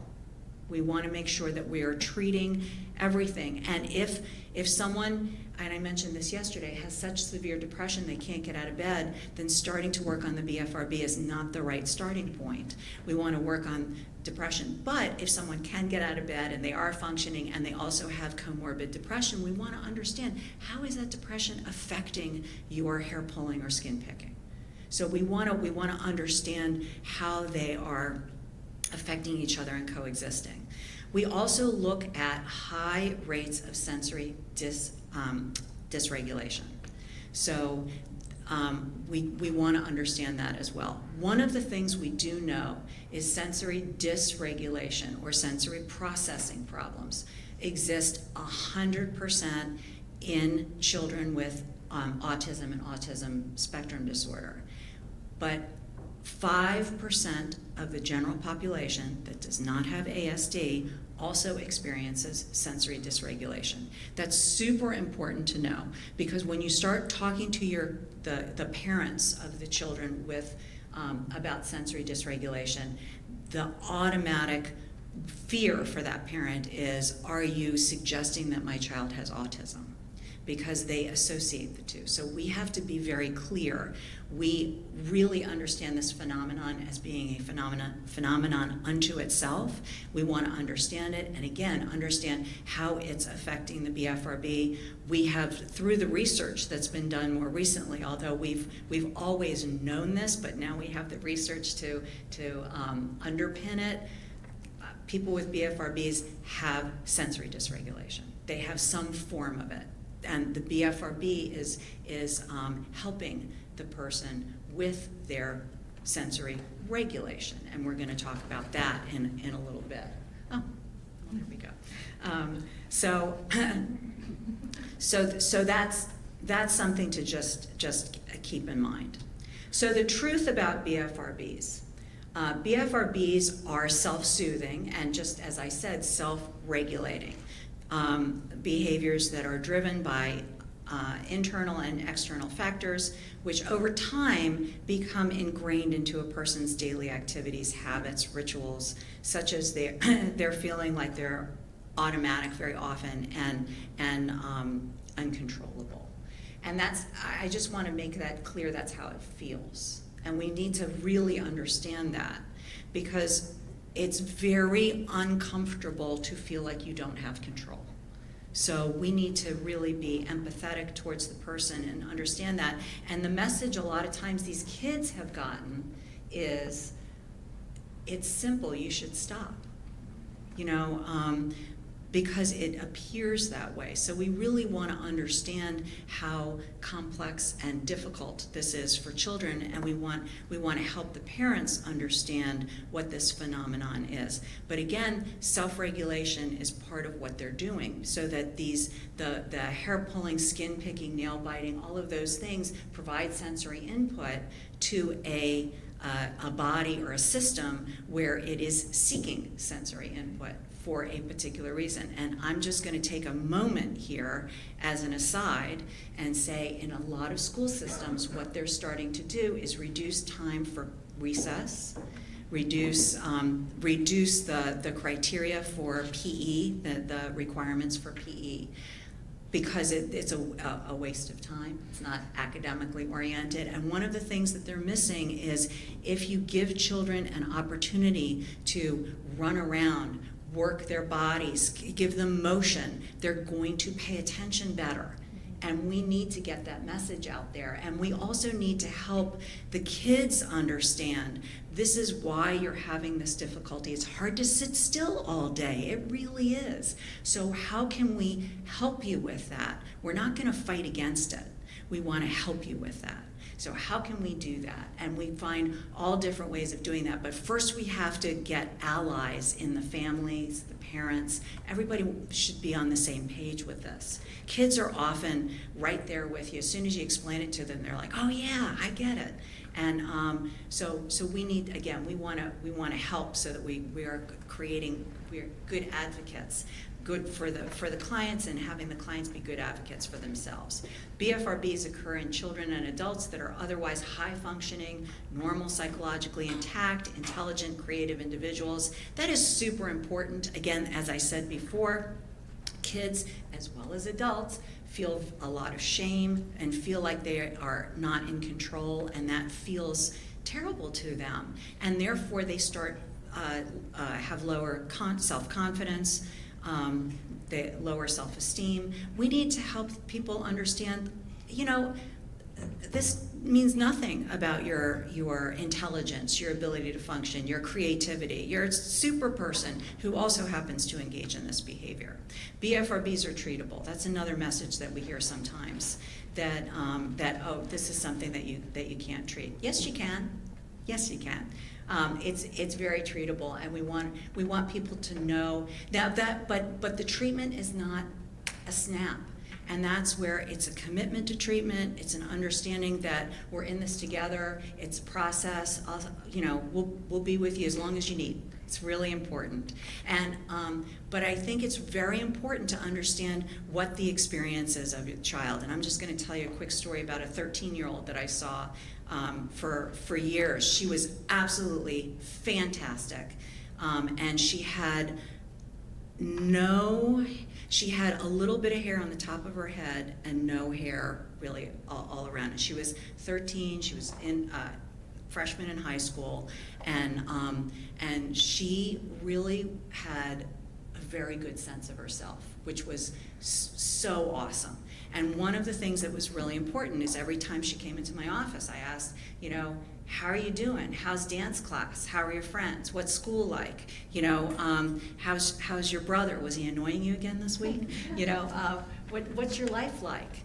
And at some point, oh, and how'd your hair pulling go this week? What were you doing with that? But we started with everything else because she's a well-rounded kid, and she needed to know that she was a well-rounded kid. She came back to me after she had seen a psychiatrist, and she said, you know, I fired him. I'm like, what? She said, yeah, I'm not going back. I'm not going back to see him. Why not? I said, what do you want from your doctors? And she said, I want to be treated like a person. And every time I walked into his office, I felt like a BFRB was walking in, because that's all he saw. And I don't want to see that. I don't want to be treated like that. And then a few weeks later, her mother, the client's mother, came in and talked to me and said she had just seen the pediatrician, and the pediatrician was saying, oh my God, your daughter is awesome. How are you doing this? Because what's happened is the BFRB has not taken over the family. The kid is able to be a kid. And I will say, early in treatment, that was one of the things that we focused on, is helping the mom understand what her role was, what she could do, what she couldn't do, when to take a step back. And taking a step back does not equate being a bad parent. That was so hard for her, but she was able to do it. And then hearing from the pediatrician that the pediatrician was saying to the mom, like, you're doing such a great job, that mom felt good, the kid was doing well, and it was really great. But you know what? Kid still was missing a fair amount of hair. But her sense of self, her ability to function, her ability to participate and have friends, all intact. That was super important. So we never want to lose sight of that. That is critical. So why do we pull? Is it? Okay, sorry. Okay, so I'm just going to go through this quickly because I know I'm long-winded. I talk a lot. So BFRBs are functional for behavior. What does that mean? It means they serve a function. They serve a function. And the thing is, they serve multiple functions. So that we have internal triggers, reinforcing factors. So we look at the sensory experience. I think you've heard a lot about that already, so I'm not going to go into this in great detail, but we need to pay attention to the sensory experience, and that the sensory experience is often very rewarding, and because of that, it makes it a very complex and and challenging to treat disorder, and we need to respect that. We don't want to undersell it. We don't want to tell people, again, just stop. We need to respect the fact we understand this is really hard, and let me help you understand why it's so hard. Emotions. It also tends to be reinforcing sometimes with emotions. I'm sure you've had this experience too. People will tell you, I need to do this while I'm studying because it helps me. You know, when I'm upset, it helps me. So it, again, becomes very reinforcing. So we have to, again, understand that experience. Also thoughts and beliefs. The thoughts and beliefs about hair and skin, the thoughts and beliefs about therapy itself, the thoughts and beliefs about the person, you know, who they are, what their experience is like. I mean, it can be thoughts and beliefs about a lot of things. We have to really understand what's going on internally. What's your experience like? How can we help you with this? External triggers and reinforcing factors. Again, we've talked a lot about this, but places that people tend to engage in the behavior, the activities where they tend to engage in the behavior, what is facilitating the behavior in those activities and places, and maybe what's a deterrent in those activities and places. And we need to understand those two things so that we can be the best help. Automatic movements, time of day, implements, those things are really important. Again, quick story, I have a client right now where one of the things that she only pulls with tweezers right now. That's her. So one of the things that we're talking about is, okay, let's get rid of the tweezers. And she's like, oh, get rid of the tweezers? Like what? And then we're talking, okay, why not get rid of the tweezers? And she said, and legitimately so, she's been doing a lot of gardening and she gets splinters. And she says, I've really been getting splinters a lot. I'm like, okay, fair enough, totally makes sense. So let's talk about how to manage this. One thing is to put tweezers in a plastic bag with water, put them in the freezer. You're not going to have an emergency splinter. Your splinter will wait until but what it does is it delays the impulse. And that's great. So she tried that once. Her tweezers got rusty. She was not happy with that. She said, no, I'm not going to do that. So I said, okay, so let's put your tweezers in your trunk, the trunk of your car. And she was like, oh, okay. Because again, what we want to do is we want to add thought time to impulsive behavior. And if we can add some time, delay it, where she's not going to engage so automatically. Putting them in the trunk really worked. For a few weeks, that worked really well. Then she got them out, and we were like, okay, well, what happened there? She goes, they were too close to the front. I'm going to put them in the back of the trunk now. Okay, we'll try the back of the trunk. But you can see, first of all, she's willing to work with me. We're problem solving. We're working on it. There's no failure here. It's all good information. And we're doing it one step at a time. And I'm going to tell you, she's very cheerful working with this because we're finding this to be fun and creative, and we're working with this process. And that's essentially what we want to help everybody understand, that helps also destigmatize, to reduce shame, to really feel like, again, you're not alone. And I'm going to leave it at that because I've talked way too long. So, I appreciate your stories. Yeah. Thank you. I'm Ivy. I am a psychologist based in Houston, and I work primarily with young children, and of course because with their parents, because they're young children. So I'm going to talk a little bit about working with parents and how I kind of guide them when they are supporting their younger children. Why can't my child stop? I'm sure. So I was maybe thinking there were going to be more parents in here, but it looks like most of you are clinicians. I see a couple of parents from the parent support group last night, but you will get this question constantly if you treat BFRBs. So how do we explain that to a parent that behavior change is hard? You know, I like to use a lot of analogies about how hard it is for us to change and how we get into our routines and most of us humans do not like change. Change, whether it's good or bad, is often pretty stressful. And so having to actually be in control and changing my own behavior, whether it is automatic or more focused, is really difficult. And with children especially, ambivalence is very common. Especially when it's a self-regulating behavior. So Ruth talked about how good sometimes these things feel and how there is always a function to behavior. There's a reason that we do the things that we do. And so if it's self-regulating, that's gonna feel really good to me. It's gonna be my go-to. I don't necessarily wanna change that when I'm 5 and 6 and 7 or 9, right? This is my go-to, this feels really good.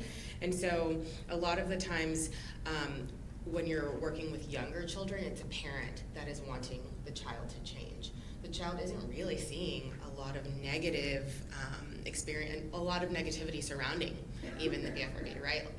Younger kids are very accepting. They might be curious, but they're pretty accepting of their friends, and everybody, little kids kind of recognize that all of them are different, and they don't have that idea that we should all be the same yet. So the ambivalence is very high with younger kids and even with teenagers, right? Again, BFRBs are functional. They're helping to get some need met. For some reason, this feels good, or it is a way to, like, Ruth is saying, when I'm studying, that's the one I get a lot. When I'm studying, I have to do this, and this helps me to focus. This helps me to get through what I need to get through. And so if it's meeting a need, I don't necessarily want to change it.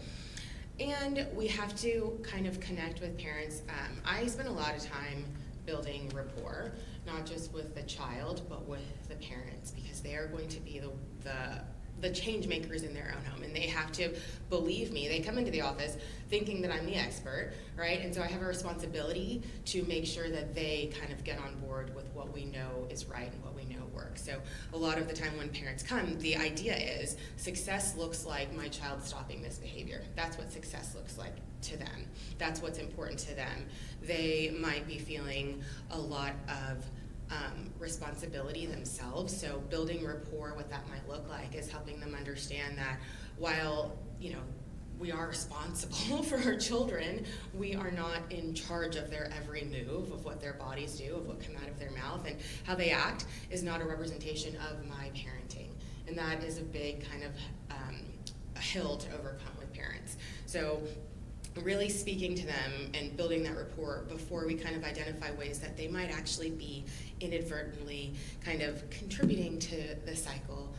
So getting that buy-in from them before you kind of like are gently helping them understand how what they might be doing might actually be pushing their child in the direction that they don't want, and really negatively impacting their relationship. The role of readiness and ambivalence. So like I just said, BFRBs come with a lot of ambivalence, and oftentimes children are not motivated, and it's definitely not as motivated as their parents. So psychoeducation and kind of building that rapport, I think helps move the entire system towards readiness, but I like to use lots of reward systems. So a parent will come to me and be like, so I'm bribing my child. I'm like, no, that's not what we're doing, right? Anytime any of us work hard, we reap the benefits of hard work, and children should experience that same sort of motivation, especially if it's something I'm not really willing to work on. I don't have that internal motivation, so maybe I need some external motivation. And the idea here is that I'm not like, buying, a Nintendo 64, is that even something?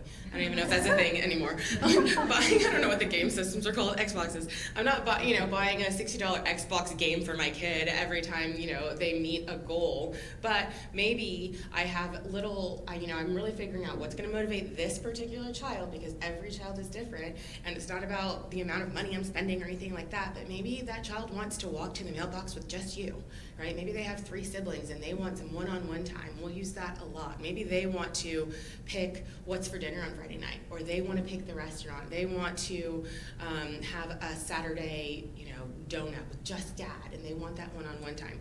Those are the things that we're really talking about using as reward systems, and using reward systems visually. So the young kids that I work with, they need visuals. We need to have a chart on the fridge or on their mirror so that they know, like, the hard work that I'm putting into this, I can see the progress that I'm making because I've got stickers on my chart, I've got check marks on my chart.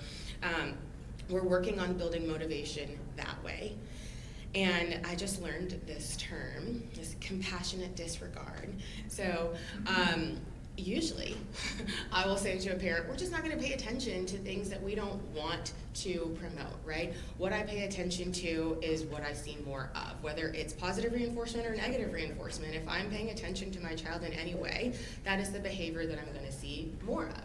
And so compassionate disregard is really about ignoring the things that aren't super detrimental, right? I don't need to make a comment, or helping a parent understand, I don't need to make a comment every time I see my child raise their hand to their eyebrow. I don't need to make that the whole focus of our relationship or our time together. If it's not a behavior that is dangerous and not completely out of line with your family's values, then maybe I don't need to pay it that much attention to it, especially if I'm not wanting that behavior to increase. And while we're teaching a parent about, how to increase motivation and how to shape and decrease behaviors that I may not want, we're really making it clear what the role of the parent is, right? I am the therapist. I get to be the bad guy now. A lot of the times, I say, blame me. In that, so I really want to protect the relationship between parent and child. And the role of the parent really needs to be the place to land. I can go to you with anything, with any emotion. You're not afraid of it. You're going to accept me. There's this unconditional, all-encompassing love that you have for me, regardless of what I'm doing, what I'm producing, what I'm not producing. And I am your biggest cheerleader, right? No matter when or how you fall, I'm gonna be there to build you back up, to cheer you on. You can count on me to be those things for you. I don't need to be the police in your life, especially in regards to something like body focused repetitive behavior, right? That is not my job. We're gonna leave that conversation to the therapy room, and we're gonna make an agreement, and we're gonna collaborate on what that looks like outside of the therapy room, where a child feels like they're a part of that conversation, empowered to say, I'm okay with my mom doing this, or really, I do not want you to tell me to not pull, so leave me alone. And we're gonna make sure that they know that they're in charge of what that conversation looks like, so that the parent-child relationship is protected. I think you're it. Okay. Thank you, Ivy. You're welcome. So, this is incredible information. Is this helpful for you guys to hear about how to work with parents and kids? It's interesting. Treating kids is just like treating adults. We just use different words. And sometimes we use reward systems. But again, that's oftentimes more work with the parents. So it's finding that common ground. I remember in grad school when I first started, they talked about the therapist's role is to get in the dark hole with the client and sit with them, and then together we'll climb out, right? And so how do we relate to kids and parents and get in the hole with them? So saying things like, BFRBs are tough because there's a part of you that wants to not do this because you don't like the results, and the part of you wants to keep pulling your hair. And they're like, uh-huh. And for some kids, they don't really care about stopping, but they don't like it when their mom's in the corner crying, or they know they've caused a fight between mom and dad because it had something to do with their BFRB. And so really relating to kids on their level, getting in the hole with them, sitting and just talking about what it's like to have a BFRB. What does that feel like? And it's hard, and addressing the ambivalence by talking about it. There's part of you, we talk about the scales. Part of you wants to do this and part of you doesn't really care. And for some kids, none of you really wants to do this. You're doing this for your mom or dad. And those are conversations that we then have with mom or dad. Really orienting them to where their child is. And I do tell kids, I said, it's not my goal for you to change your behavior. I don't care if you pull your hair. It's okay, unless a person is eating large quantities of hair, and then it does matter. What someone said yesterday, you're not gonna die from pulling your hair unless you're gonna die. And sometimes that is the case, but it's pretty uncommon, although we do have to ask about it and normalize it. And so really helping parents to understand where their child is and then relating to them. Then we got to climb down in the hole with them, how hard it is. I always tell parents, I think this is the only thing I can imagine harder than parenting a child with a BFRB is if your child was like cutting or an eating disorder or suicidal. Like, this is scary and it feels out of control. The first thing I see parents do is go into fear. They go into fear of something has happened to my child. Somebody abused my child. Somebody hurt my child. So we want to talk about that, the fear. And then they go into giving instructions. Don't do that. Let's work on this. They maybe go read a book or go online and learn some things, and then they're offering strategies. As Ivy pointed out, they can get into policing. And then when that doesn't work, they get frustrated. And all that is normal. And so I say it, I bet you felt afraid, you felt angry, you felt frustrated, you might have even scolded your child. And now we have all kinds of feelings around this. And as Ivy was just pointing out, what we pay attention to grows. And so then we've got this cycle going of paying attention to things that we really don't want to grow. I always say fertilize the flowers, not the weeds. So we want to pay attention to their adorable personality and their strengths, and oh my gosh, you're such a good basketball player and you're really funny and you're a good friend. Like those are the things we want to fertilize. And so we want to help parents to climb out of that hole with us by going through this process together. And the first step is getting in the hole with them and just talking about what it feels like. The other thing parents often feel is their own embarrassment. And that's a human emotion. Let's talk about it. And so really calling it what it is, saying it out loud, and validating their feelings about it. All too often I see parents wanting, with all good intentions, to fix the situation, to help. That's our job, right? Our job is to help our kids. And I'm telling you not to do that in that way. We're going to help by doing something different, right? And so it feels like not helping, but it really is helping, right? And so maybe y'all think this is obnoxious. We can vote later when I'm gone, but sometimes I'll say to parents sitting in a room, not with a child, or sometimes with a child, if I'm about to eat a donut and my husband looks at me and says, hey, that'll make you fat, does it make me not want to eat the donut? No, I want to have 4 and throw one at him. So telling someone, hey, you're pulling your hair, stop it. Oh, don't do that. That does not equal a desire to change your behavior for most people, right? Handing me an apple, hey, this is a better choice. Raise your hand if that feels supportive. It really doesn't, but we think that it would. Like, here, play with this. So this is an important thing to ask the child. How does it feel when your mom or dad does that? Because they're just trying to help. And so I'll sit them down together. What does feel supportive? Because that doesn't. Okay, Mom, wait, we're hearing that's not support. We're not going to do that anymore, right? Okay. And so we have to check these things out. Okay, this is when it gets really obnoxious. So if my husband looks at my rear end every morning to see if it's bigger, how does that feel? But this is what parents do. They're looking through the hair. Let me see your eyelashes. Come here, get close. Here, let me check. And it's all well-meaning. Show me that thing you were picking. Let's see how it looks. And so sometimes I'll even use these examples to help people understand what it feels like to be on the other side of that. And yet, raise your hand if that's obnoxious. It probably was. But sometimes people need to hear sort of the ridiculous example to understand what that feels like and to put themselves in that situation. I use food examples a lot. Have you ever put anything in your mouth that you probably shouldn't have? Last night? Yeah. Let's be honest, I did. I think I had 2 dinners. You help me with that. So, yeah. Did you do it knowingly? Yes. Yes. So parents are like, but I gave him the strategies and he's still doing it. Yeah, me too.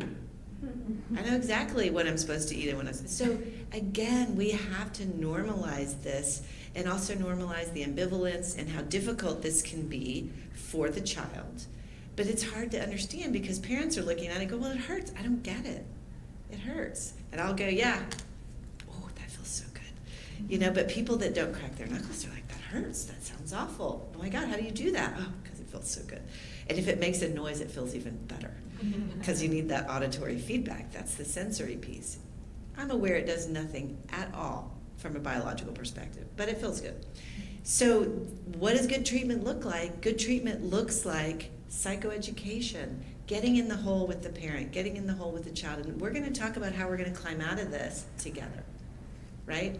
But you have to work with both. Now, it is important as a child ages, parents are less involved. With little bitties, as Ruth pointed out, they're 100% involved. I have treated children I've never met because I don't need to be the six-month-old. But parents always want to bring him in. I'm like, oh, he's so cute. Okay, but we don't need to. I need to talk to you guys and also help them be comfortable with some of the things we're going to ask them to do because sometimes it seems mean, to have children wear little coverings on their hands. And so we're going to do it together. It's collaborative. It's supportive. It's CBT, right? It's CBT, but sometimes people misunderstand CBT. They think it's like cold and sterile and manualized treatment. We are treating the whole person 100%. As Ruth pointed out, the most important thing is how was your week? What happened? Oh my gosh, your dog died. Let's talk about that. That's awful. At the end, how did that affect your BFRB? We get there, but that is not the first question that we talk about, and it's certainly not all we focus on. So good CBT is warm and loving and supportive and collaborative. Understanding the functional basis and talking about it. How does your BFRB help you? What would you miss if I took it away? That was it. Oh, I would love it. I would love it. Yeah, but what would you miss? What would be hard about it not being? If you didn't get to do it, what are you going to miss? And understanding that functional piece. So treatment should identify antecedents and consequences. Other reinforcing, as everyone has talked about kind of yesterday and today, we got to understand this. How does it work? How can parents target certain antecedents and consequences? That's where parents are super helpful. Help parents get on board with support and not policing.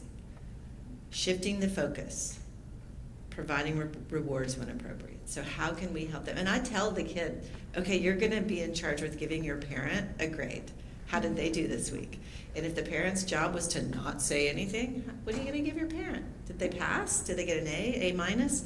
And the parent's like, oh my gosh, really? Yeah, we're going to follow up on this. We want to make sure that everybody's doing their part. This is not just your child making some changes. And having compassion for parents.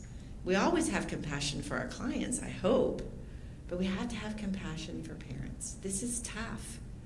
Say those words. This is hard. What you're going through is hard. And help support them on that. And parenting is hard in the best of circumstances. This really makes it hard. So help with BFRBs looks different. We talked about the soft pillow. You're the soft pillow for your child to land on, that support, that guidance, not the policing, not the punishing.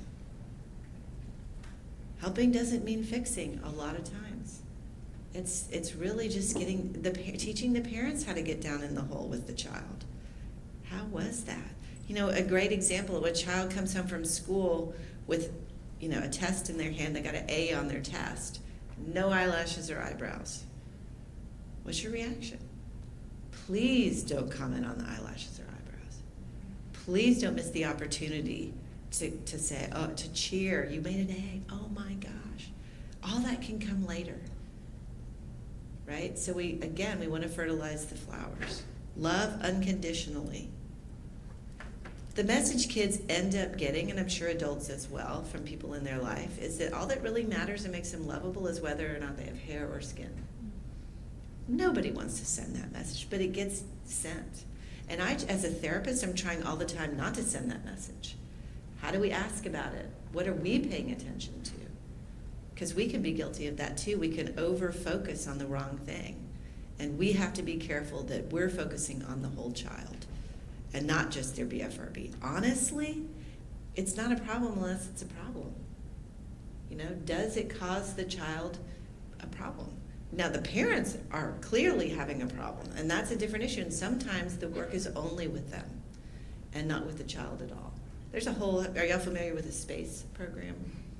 It's fantastic, and you can treat people for OCD and anxiety and never even see the child. Sometimes we do that with BFRBs. We're just supporting mom and dad, grandma, grandpa, aunt and uncle, all of that.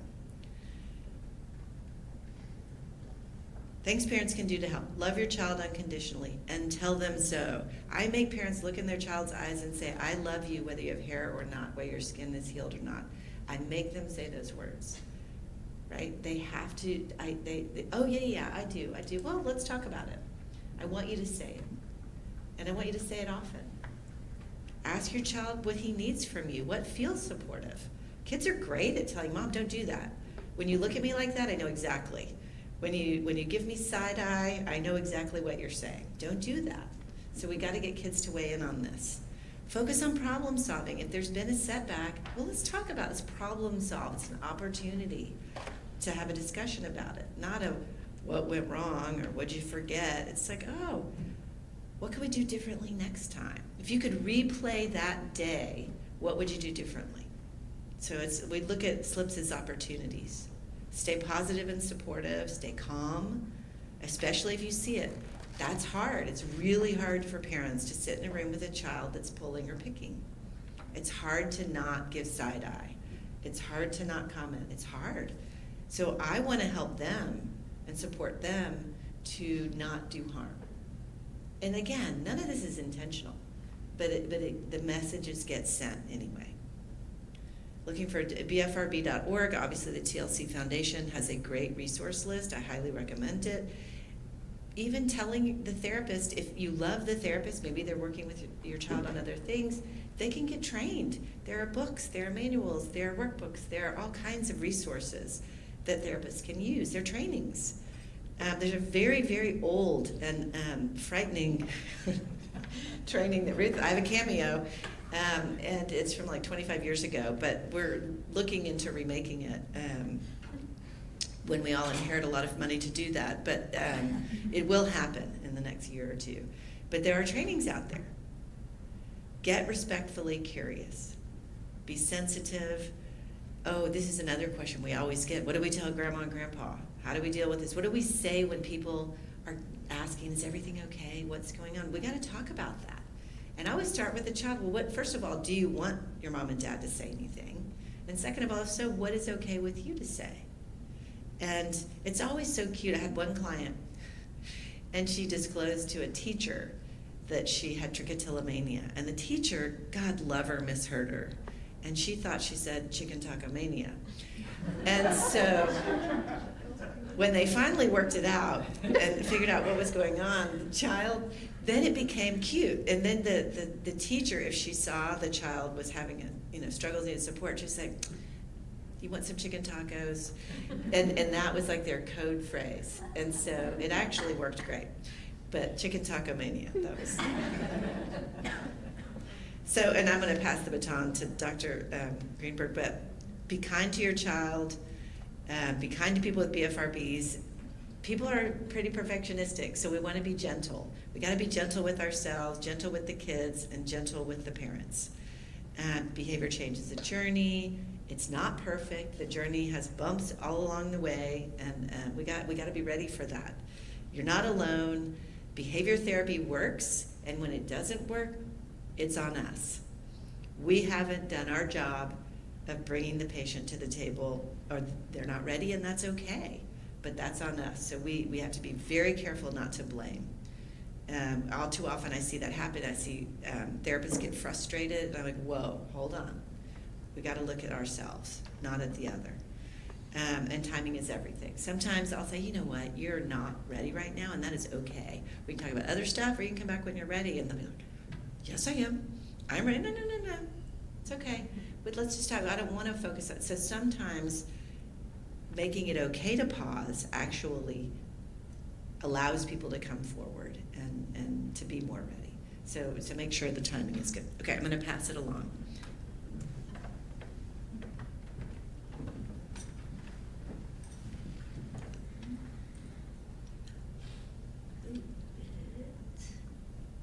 Changed.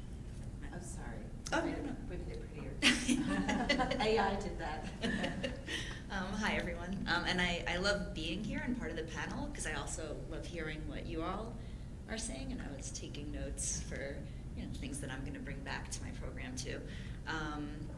So my name is Erica Greenberg. I'm a child adolescent psychiatrist in Boston, and I specialize in tics, OCD, trick, and all of the comorbidities. And so I was going to talk a little bit about the medication side and then comorbidities, and I'll try not to be too repetitive. But basically, I think you probably have all heard this now many times, but there are no FDA-approved medicines or any really strong evidence base for pharmacological interventions in BFRBs.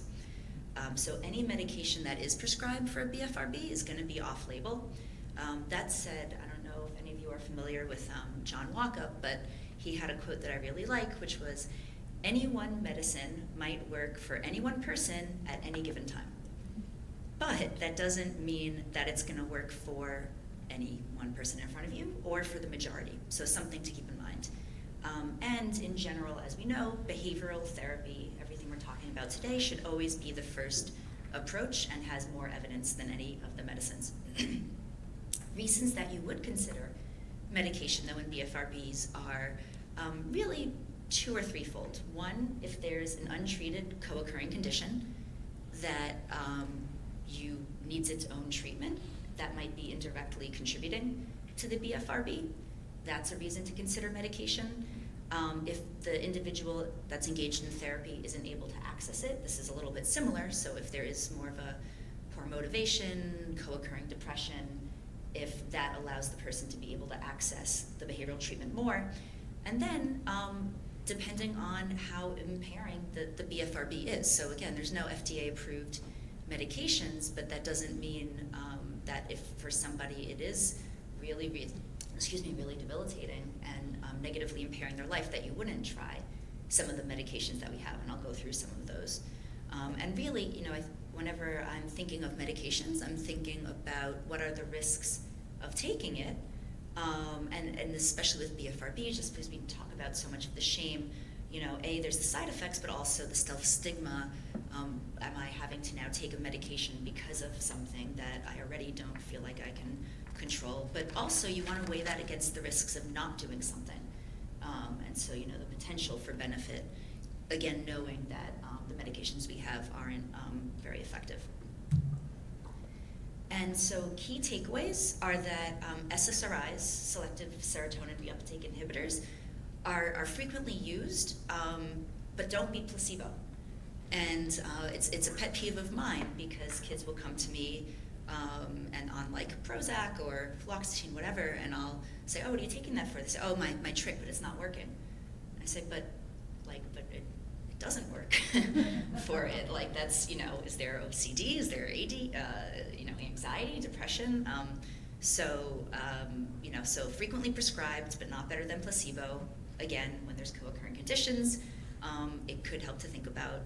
Clomipramine, in a small study, did show moderate effectiveness over placebo.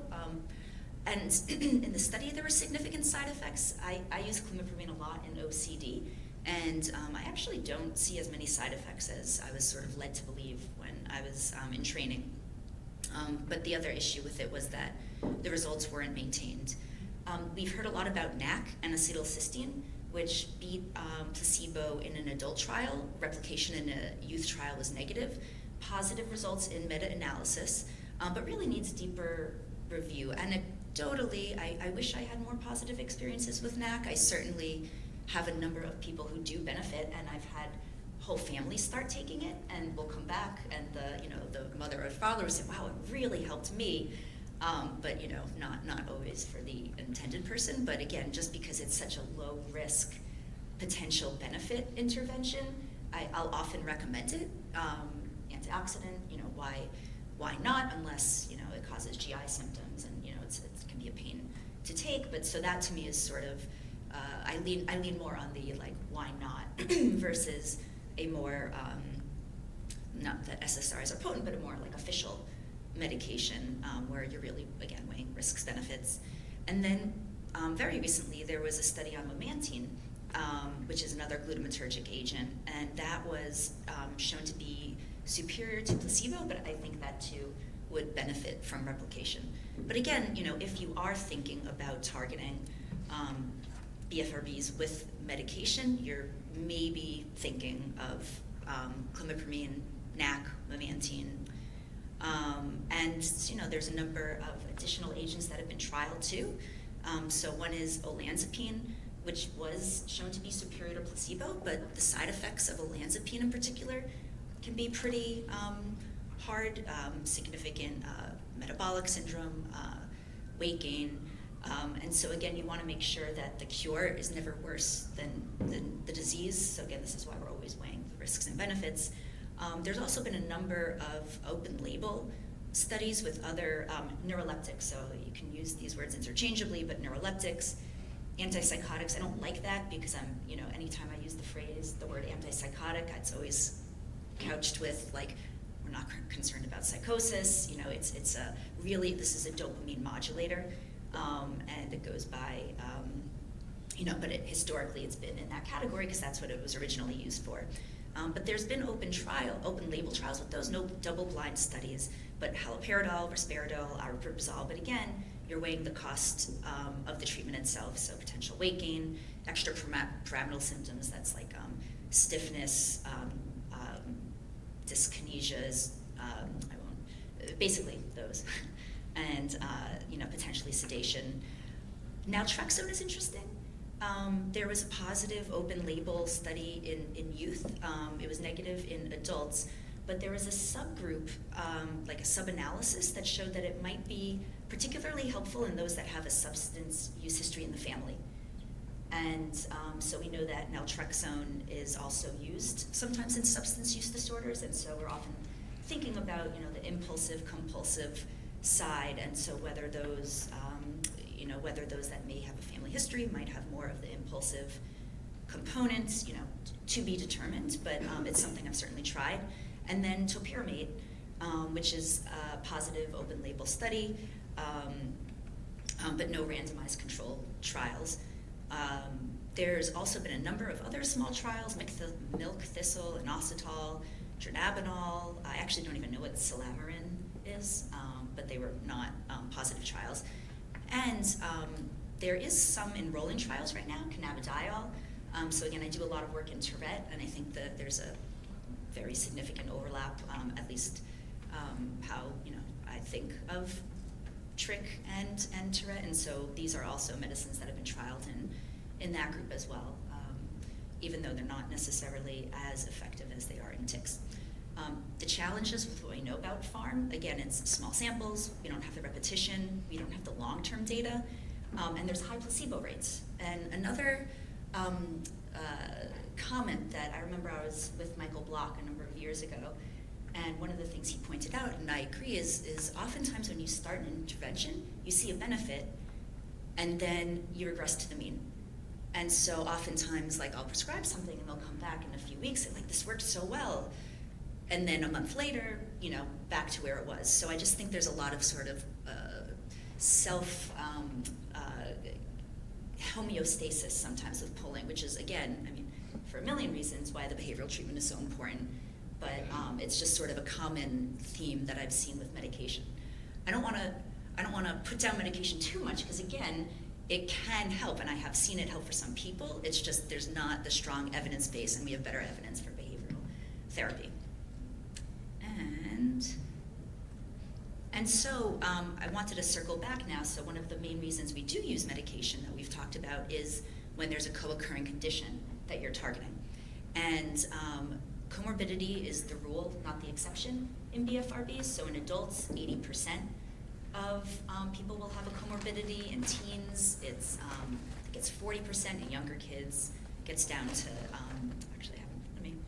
under age 10, it's about 25%.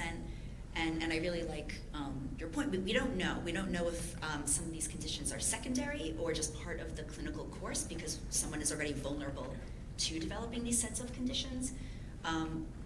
I really, I think BFRBs are really fascinating to think about and work with because again, as I was mentioning, they have these impulsive and compulsive components and there's a brain circuitry, cortical, striatal, thalamocortical, CSTC circuitry that's implicated in them, and that same circuitry is also implicated in tics, OCD, ADHD, sensory hypersensitivity, dysregulation. It's basically a circuit that's involved in regulation and inhibition, and so when it's disrupted, you might see any and all of these different conditions, and so often, again, like, I've heard the term, I think Charlie Mansueto coined this alphabet soup, and it's so hard, because a lot of what I'm often saying to parents is, like, yes, you have all of these diagnoses in front of you, but it's really one thing that's manifesting in all these different ways, and we just don't have, our treatments aren't enough to just cover all of them, so our treatments are all specific, but really this is one circuitry that's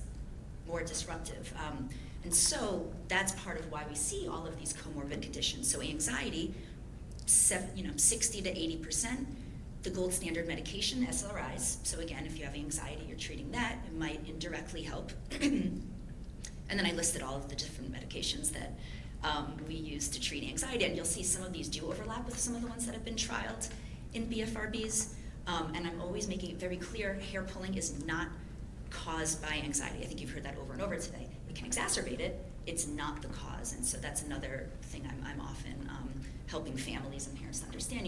I'll be, the other week I had a young woman in the office, and she said, like, if one more person tells me that I'm pulling because I'm anxious, I'm gonna lose my mind. I'm bored. And so, you have to validate, like, that is the experience. Just because people associate with anxiety doesn't mean anxiety is playing a role. Might be, might not be. Depression is another common co-occurring condition. Again, I don't have to go through these medicines, but you might just recognize them as some familiar ones that have been trialed. OCD, we know it's part of the obsessive compulsive related disorder. And so you can see we use clomipramine. So if, I sometimes am hoping if I'm gonna be using one of these medicines for another purpose, perhaps it will even more directly help. I don't think we know as well per se. And in OCD, we're also sometimes using augmenting agents. You can see memantine, and then other glutamatergic agents, and then again the dopamine modulators like the atypicals or the typical antipsychotics, so it might help. ADHD, the gold standard is stimulants, and that's another area I'm constantly saying, don't be afraid to use stimulants if you have ADHD. And I liked your points, yesterday I often think of it as whether or not it boosts one's ability to, it improves one's inhibition ability or impulsivity. And so basically what I've had people I work with say is that it gives them an extra second before they pull. So you're just decreasing that impulsivity, but also if you have ADD and you aren't able to get done what you need to get done, and now you're excessively worried and spinning, you're more likely potentially to be pulling. So it both has I was always thinking about the direct effect on the impulsivity, but also the indirect effect on improving one's life circumstances so that there's less drive and external stressors. Substance use disorders are also commonly comorbid, and again, that's where you might think about that overlap on the impulsivity realm. Eating disorders, particularly binge eating with skin picking, has come up a lot, and again, that's another one of those, this impulsive, I want it, it's rewarding, I can't stop myself, compulsive, I have a bad feeling, I can't stop myself from trying to get rid of it. So I feel like eating disorders is another helpful model that's similar, and then again, tics are also pretty comorbid with BFRBs. And, so 2 big final points. If you are seeing really anyone, you just really want to make sure you do a comprehensive eval to make sure that you ask about each of these, just because they are so common and impairing. And it's also really important to ask about trichophagia, just because that really can be dangerous, and people won't disclose it off the bat necessarily. And so finally, some thoughts that I think have been covered well, but I get also frustrated when people say it's self-harm. It's not self-harm. Doesn't mean there might not also be self-harm, but the BFRBs themselves are not self-harm. This quote is from Christos Ganos referring to tics, but I think it applies really well to BFRBs. Just because a behavior can be voluntarily suppressed doesn't mean that its generation is voluntarily controlled. Thinking about what are the patient's goals, which is the parent's goals, which we just spoke a lot about, and just because the treatment isn't, defining what it means to be effective, and just because something doesn't look effective doesn't mean there's not effort. And so that's another thing I'm correcting all the time. Well, it's not working, they're just not trying. No, like that's not fair. I have a lot of kids that will just say they don't. No, I don't pull my hair. That doesn't mean they're not aware, and that doesn't mean that you need to make them aware. They're aware. It's just not something that at least in the office, or if someone's pressuring you about it, that you're open to talking about. It is okay to use stimulants, and just kind of related, like the person that has the BFRB didn't ask for this, and if they want to improve the symptoms, it does take a lot of hard work, but it's not something that they intentionally are struggling with. And so I'll pass the baton back. Or whatever. Well, I think actually we just had some resources we wanted to put up for you guys to look at or talk about, but we wanted to open it up for questions. And we have about 15, 20 minutes. If there are any questions, please ask. Yes? You just mentioned BFRBs are not self-harm, but that doesn't mean self-harm might not be present. Is there any studies done to show what the prevalence is of co-occurring? I don't know, not to my knowledge.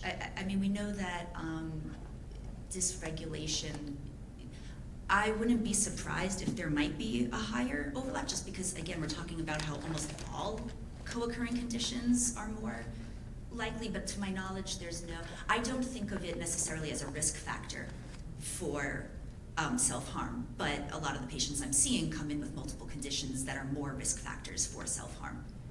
Would self-harm, knowing nothing about this, would self-harm treatments and BFRB treatments, would there be any similarities? I'm guessing not from what I've heard. Depends, I think it depends on what's leading to both. Okay. But it's an overly trite answer, but self-harm, you're often more thinking DBT, which again, it doesn't mean that there's not concepts that overlap, but it's the intent of self-harm versus BFRBs are different, and so right. I think you end up starting on a pretty different tree. Although I don't know. No, I would agree. Yeah. Okay. Yeah. Oh, I don't know. Who's Question. Yeah, for you, Erica, you meant the list of comorbidities. To what extent, if you focus on treating the BFRB through the behavioral, more behavioral intervention compared to just focusing on the ADHD, vice versa. I guess my question is if you focus on the ADHD, does that help with the BFRB, and vice versa? If you focus on the BFRB, does that help with the ADHD, or do any other list of or on anything else? I'll take a stab at that, but then I'm really curious what you all think too. I think for a lot of the comorbidities, if they are contributing to making internal stress, external stress, whatever some of the causes or leading factors for the pulling is, treating those can help indirectly.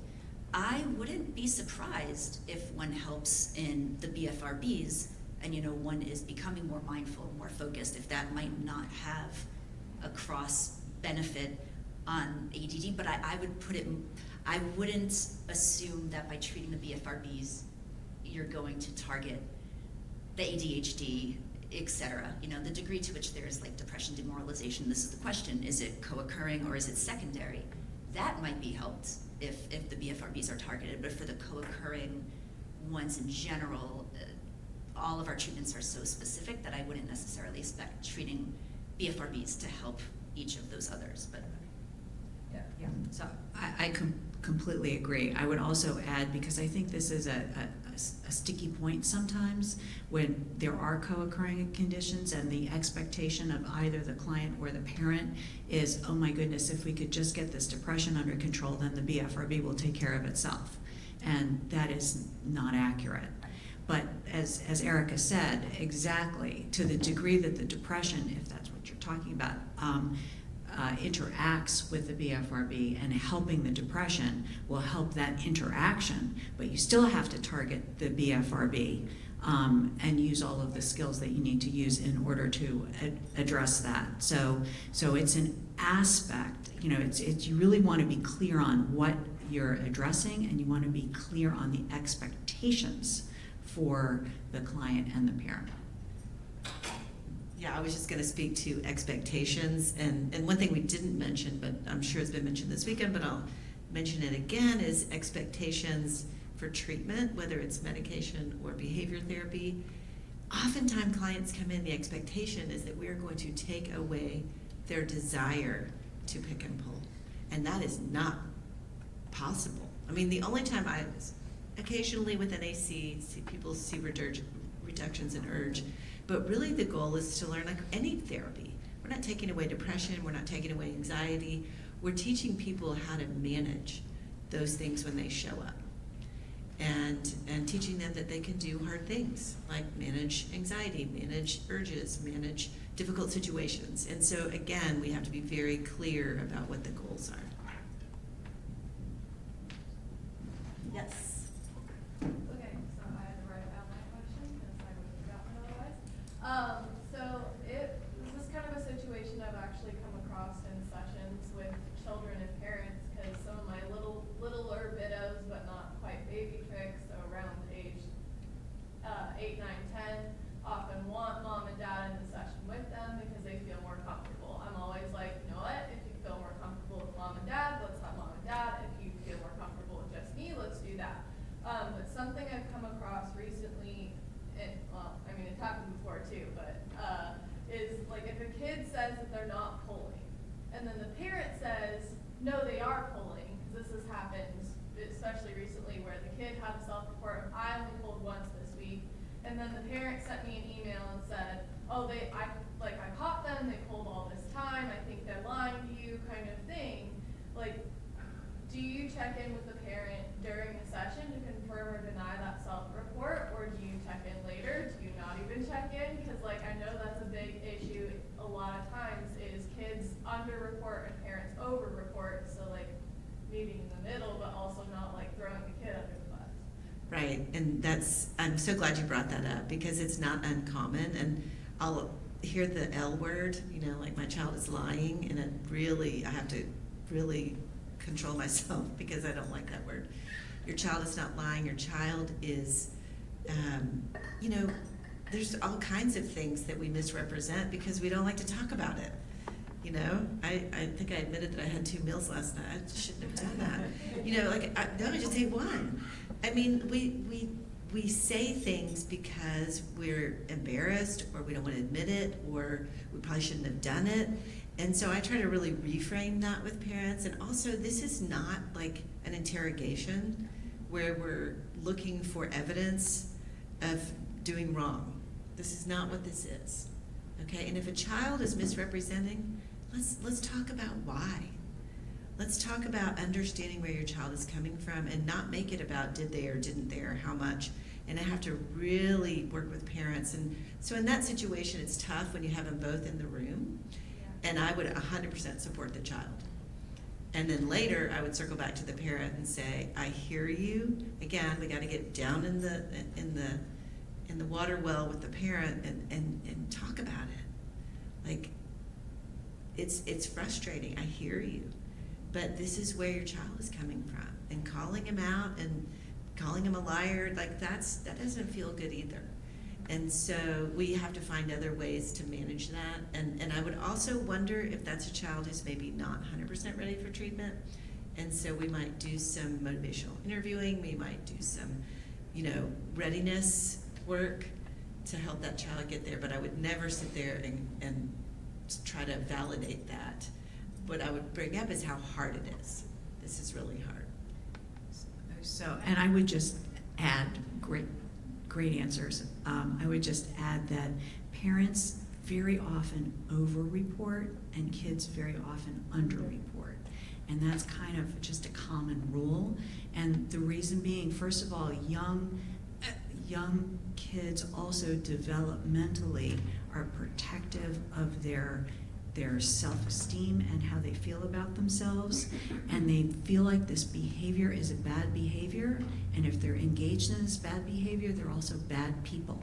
So to protect themselves, they might underreport, which seems completely functional and reasonable if you understand the mechanism. So we want to again help protect the child's sense of self and work with that.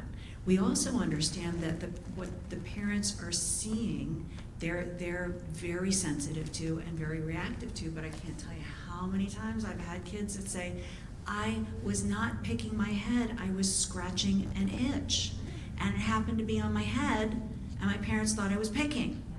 You know, and you don't want to have this engagement of this kind of back and forth constantly in the office. You want to have an understanding that, you know, for parents, what they're seeing is not always what they think they're seeing, and for kids, what they're reporting may be underreporting. So we want to really support the child in this, and also support the idea that observation and awareness is a good thing. So that's where, again, getting back to that reward system, we can really structure that to support more accurate reporting, and it's a process. And I always tell the parents, let me take care of that. You don't have to, that's not your role. And then we go back to what is your role this week, and let's help you get you off the track of feeling like you have to be the hair or skin police. Everything, right? I'm gonna second and third everything. The only thing that I would add is when I have two L words that I hate, lies and lazy, right? When a parent comes in and says their child is lazy, I'm like, no.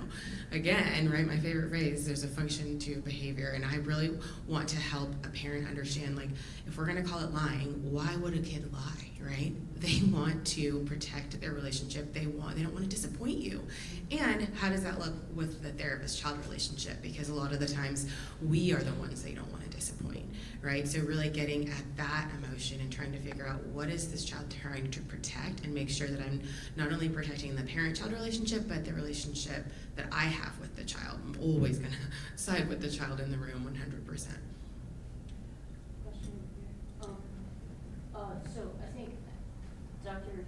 Ruth, what you just said about awareness, like, kids probably underreport because they don't realize it's even happening. So how can you report what you don't realize is happening? So awareness is that first step to personal training, and so it's really about that step as well. I think that's So I thank you for absolutely saying true that can be the case. Yes, it can be.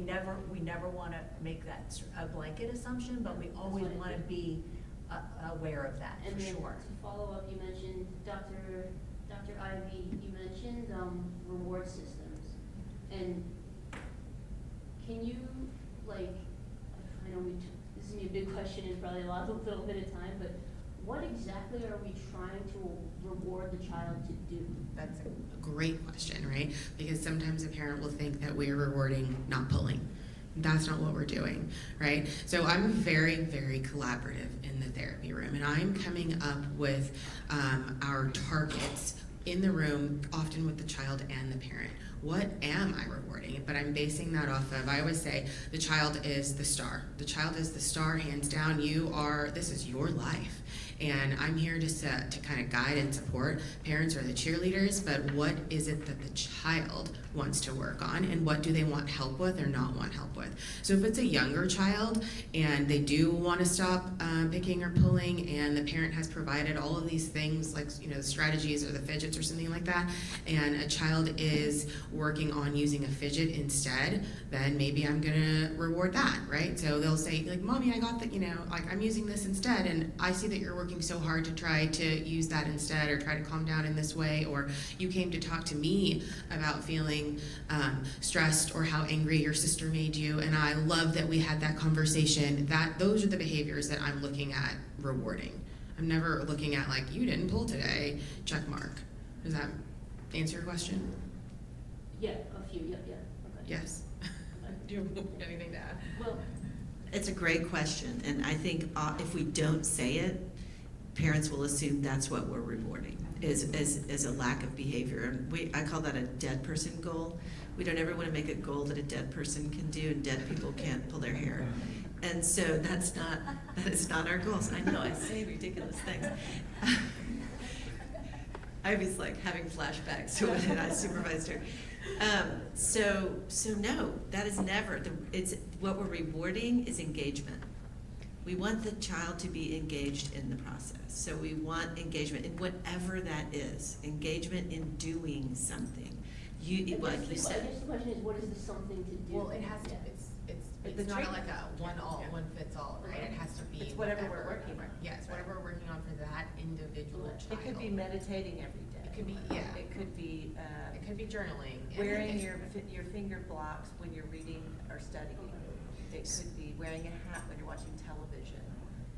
It could be doing your monitoring and engaging with that. So it's engaging in whatever we're working on that week.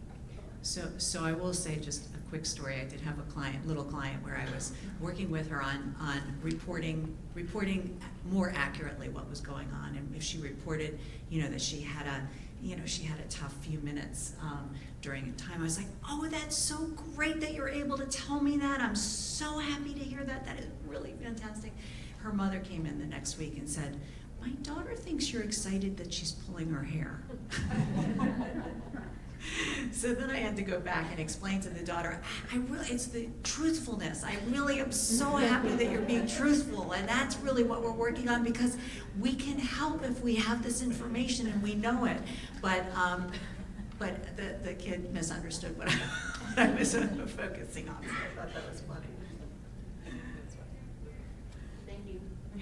I have a question about, maybe this more specifically about accommodations or that term. Particularly when you brought up like the SPACE program, which I can see the parent being in a dual role, and I know that, as far as I know, it's primarily for anxiety. So I'm curious about, just like your thoughts. Yeah, it's a great question. The question is about parental accommodations, and we talked about the SPACE program, which is supportive parenting for anxious children. Childhood emotions. Thank you. I knew there was an E in there. So, and it's a really wonderful program, and it does talk about de-accommodating, because with OCD and other anxiety disorders, the accommodations create an unhealthy environment for the ability to really challenge those anxieties, develop the skills, and develop the confidence that one needs in order to move forward in life. So we want to have a healthy environment. I would say that's different than BFRBs. And what we want to do is we do want to have essentially a team approach. We want the parents to really help the child to develop the skills that they need in order to move forward and live a happy, successful, healthy life. However, what we do find sometimes is parents will be sleeping with their children, for example, because the children won't pull when the parent is there and sort of holding their hands when they fall asleep. And again, at many ages, but that's going to disrupt natural, healthy sleep patterns. So again, we're looking at healthy environments. So in that situation, we want to make sure that the child is able to challenge their behavior in healthy, effective ways that we're working with them on. Same idea as if the child says, well, I don't pull or pick when I'm with people, so I need to be with people all the time.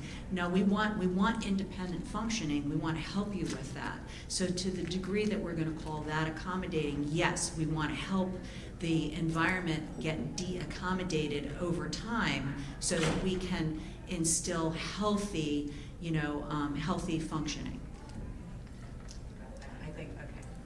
And I think we're out of time, so thank you very much.